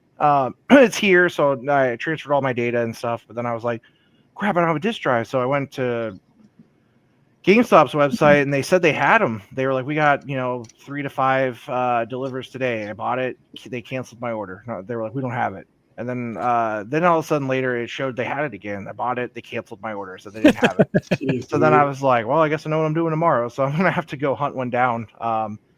Thankfully, the last game I started playing, I actually bought it twice. I bought it digitally and physically, which is Dragon Age. So. Because I wanted to have it preloaded, but I also wanted to own it because I was like, I want to play it on day one. And then I found out day one was actually like noon instead of 12 at midnight, which I was like, this kind of sucks. Because I stayed up and like, there's no reason. So thankfully I can enjoy the Pro without the discs for a day. But yeah, I gotta get that thing. Like I can't. It just like makes me angry looking at it because I'm like, where's your drive? So it does make me angry. Like it's just missing. annoying. It shouldn't be like that for new consoles. It's just absurd. It'd be like buying a car and it doesn't come with the tires, Well, yeah, they're not that extreme now, but some of these new cars are making you pay for features now. Like you have to pay subscriptions. Yeah, that's stupid too. But I did figure out where the drive goes because I was trying to figure out how to put in my my M2 memory because they don't ever give you enough space anymore for how big the games are. So I had to take the whole PS5PRO apart trying to figure out where everything goes. Yeah, man. So $700 for the system, and the $85 for the drive, another $100 to $250 for the memory, $30 for the stand. If you want to play with your buddy, you need another $75 controller. Oh crap! I didn't get the stand. And then you need to get a game for $60 to $100. And then $1,500 later, you can play some games. Let's go. You can see why it's so appealing to just buy a PC these days. Like, yeah, I gotta buy that damn stand. I forgot about it. That was another weird thing when I was putting it out. I was like, oh crap! I forgot they screwed you on this too. The fancy 30th anniversary one they gave you a stand. I think that's what my thinking was. And then when I did get the Pro, I was like, oh, I'm not going to keep it, and I'll figure it out later. And now it's later, and I didn't figure it out. So I've heard that you can just stand it up if you have the disk drive when you do not necessarily need the stand. That's good. But I've also heard that the little feet that come with the Pro, that if you say you wanted to put it sideways, if you get the disk drive, they're not long enough, and it won't. You literally cannot keep it sideways. It wobbles, so you have to stand it up. Oh, so I guess it won't matter. What I do on my, I don't have the Pro. I just have the regular PS5s. I bought the skirts. I don't know if you guys are familiar with those. They're like pieces of plastic that insert on the sides of the PlayStation and hold it and give it skis on the sides. They're they're not cheap. They're like $25-$30, but so is that stupid ass stand. So the one thing I do hate about switching to the Pro right now is I guess this is another pickup thing I finally got. I'm a huge Spider-Man fan. Like my whole living room Spider-Man themed. But I was mad I didn't get the PlayStation 5 plates for the game. And if you go on eBay now, people are getting rid of theirs because and they're like new condition. And so I finally got them maybe a month ago, and it's oh, now it's useless. You can't swap them. Yeah, they're not compatible with the new ones. Of course. Yeah.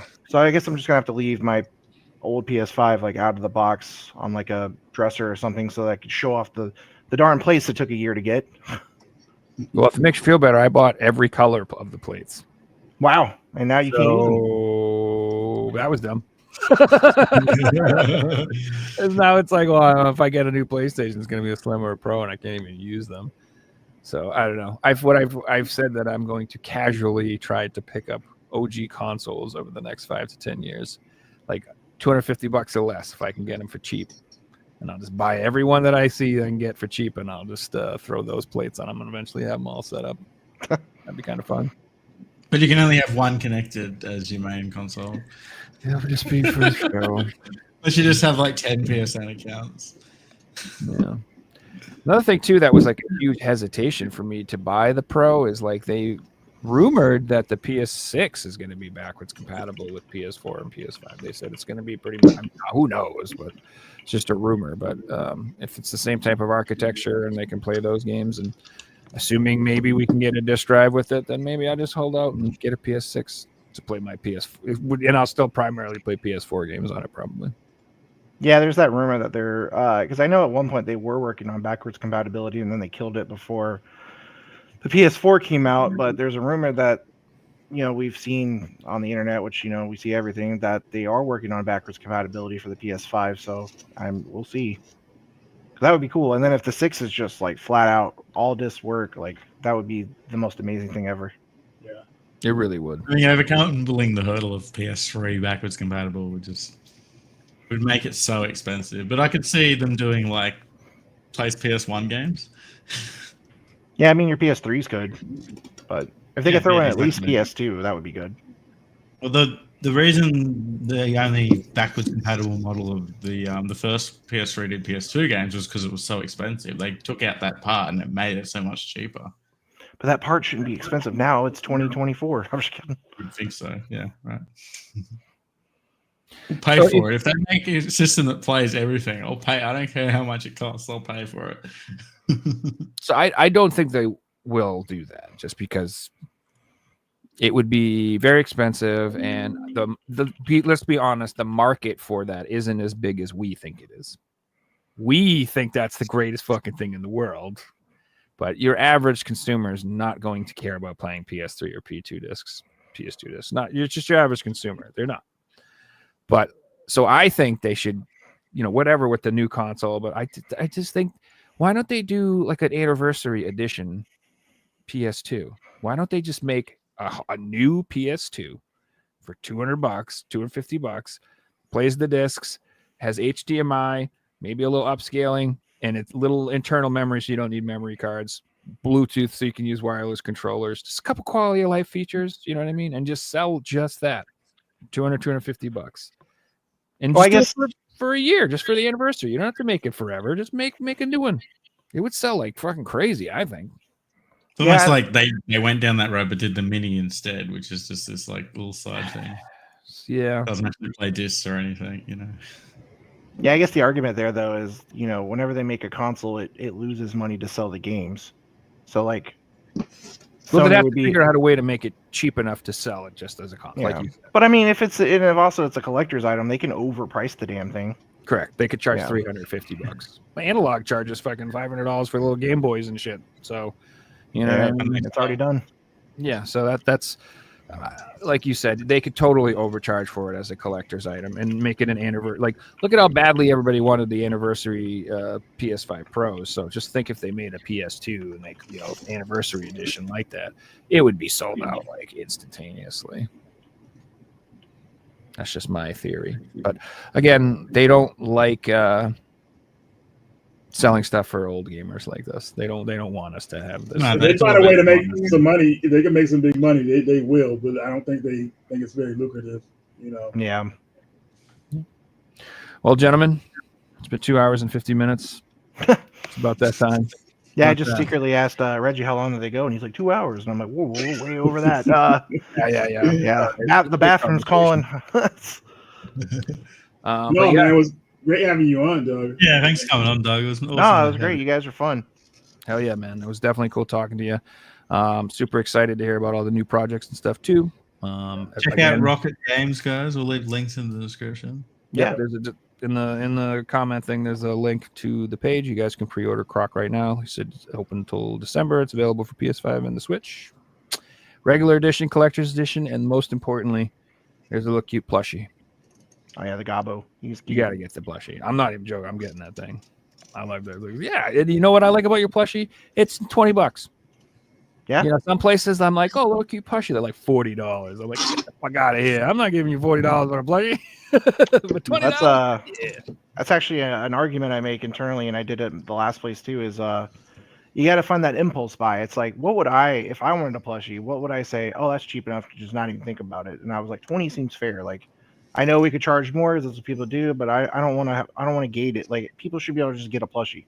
Yep, and it's like you said, it's the perfect add-on impulse buy at that price. because I'm like, oh, that's not like, really like it's if it was almost as much as the game, I'd be like, no. Yeah. But it's $20. So, yeah. Anyway, And you start thinking, oh, I could buy another game with that money, but $20 is just, it's just part of the game. It's nothing. but yeah, this was awesome. I hope everybody enjoyed watching it.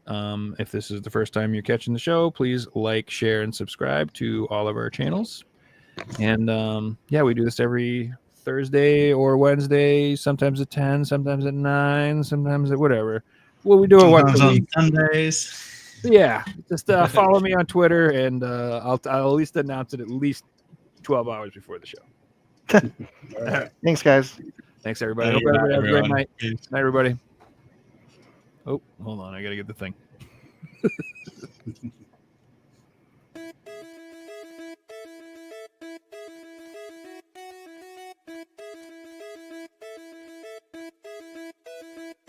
You found the coolest place to be, the PlayStation Collecting. Come on, won't you stay with me? Welcome to the show. Gather round the boys and girls, collectors from around the world. Let's show the people what they need to know. Welcome to the show. Gonna talk to guests, only got the best. Gonna put their knowledge to the test. Gonna laugh and eat, gonna disagree, gonna show you things you've never seen. Gonna sing the song, gonna break the song, gonna run this party all night long. So come on everybody, let me see you dance. Get yourself ready in a one long chance. You found the coolest place to be.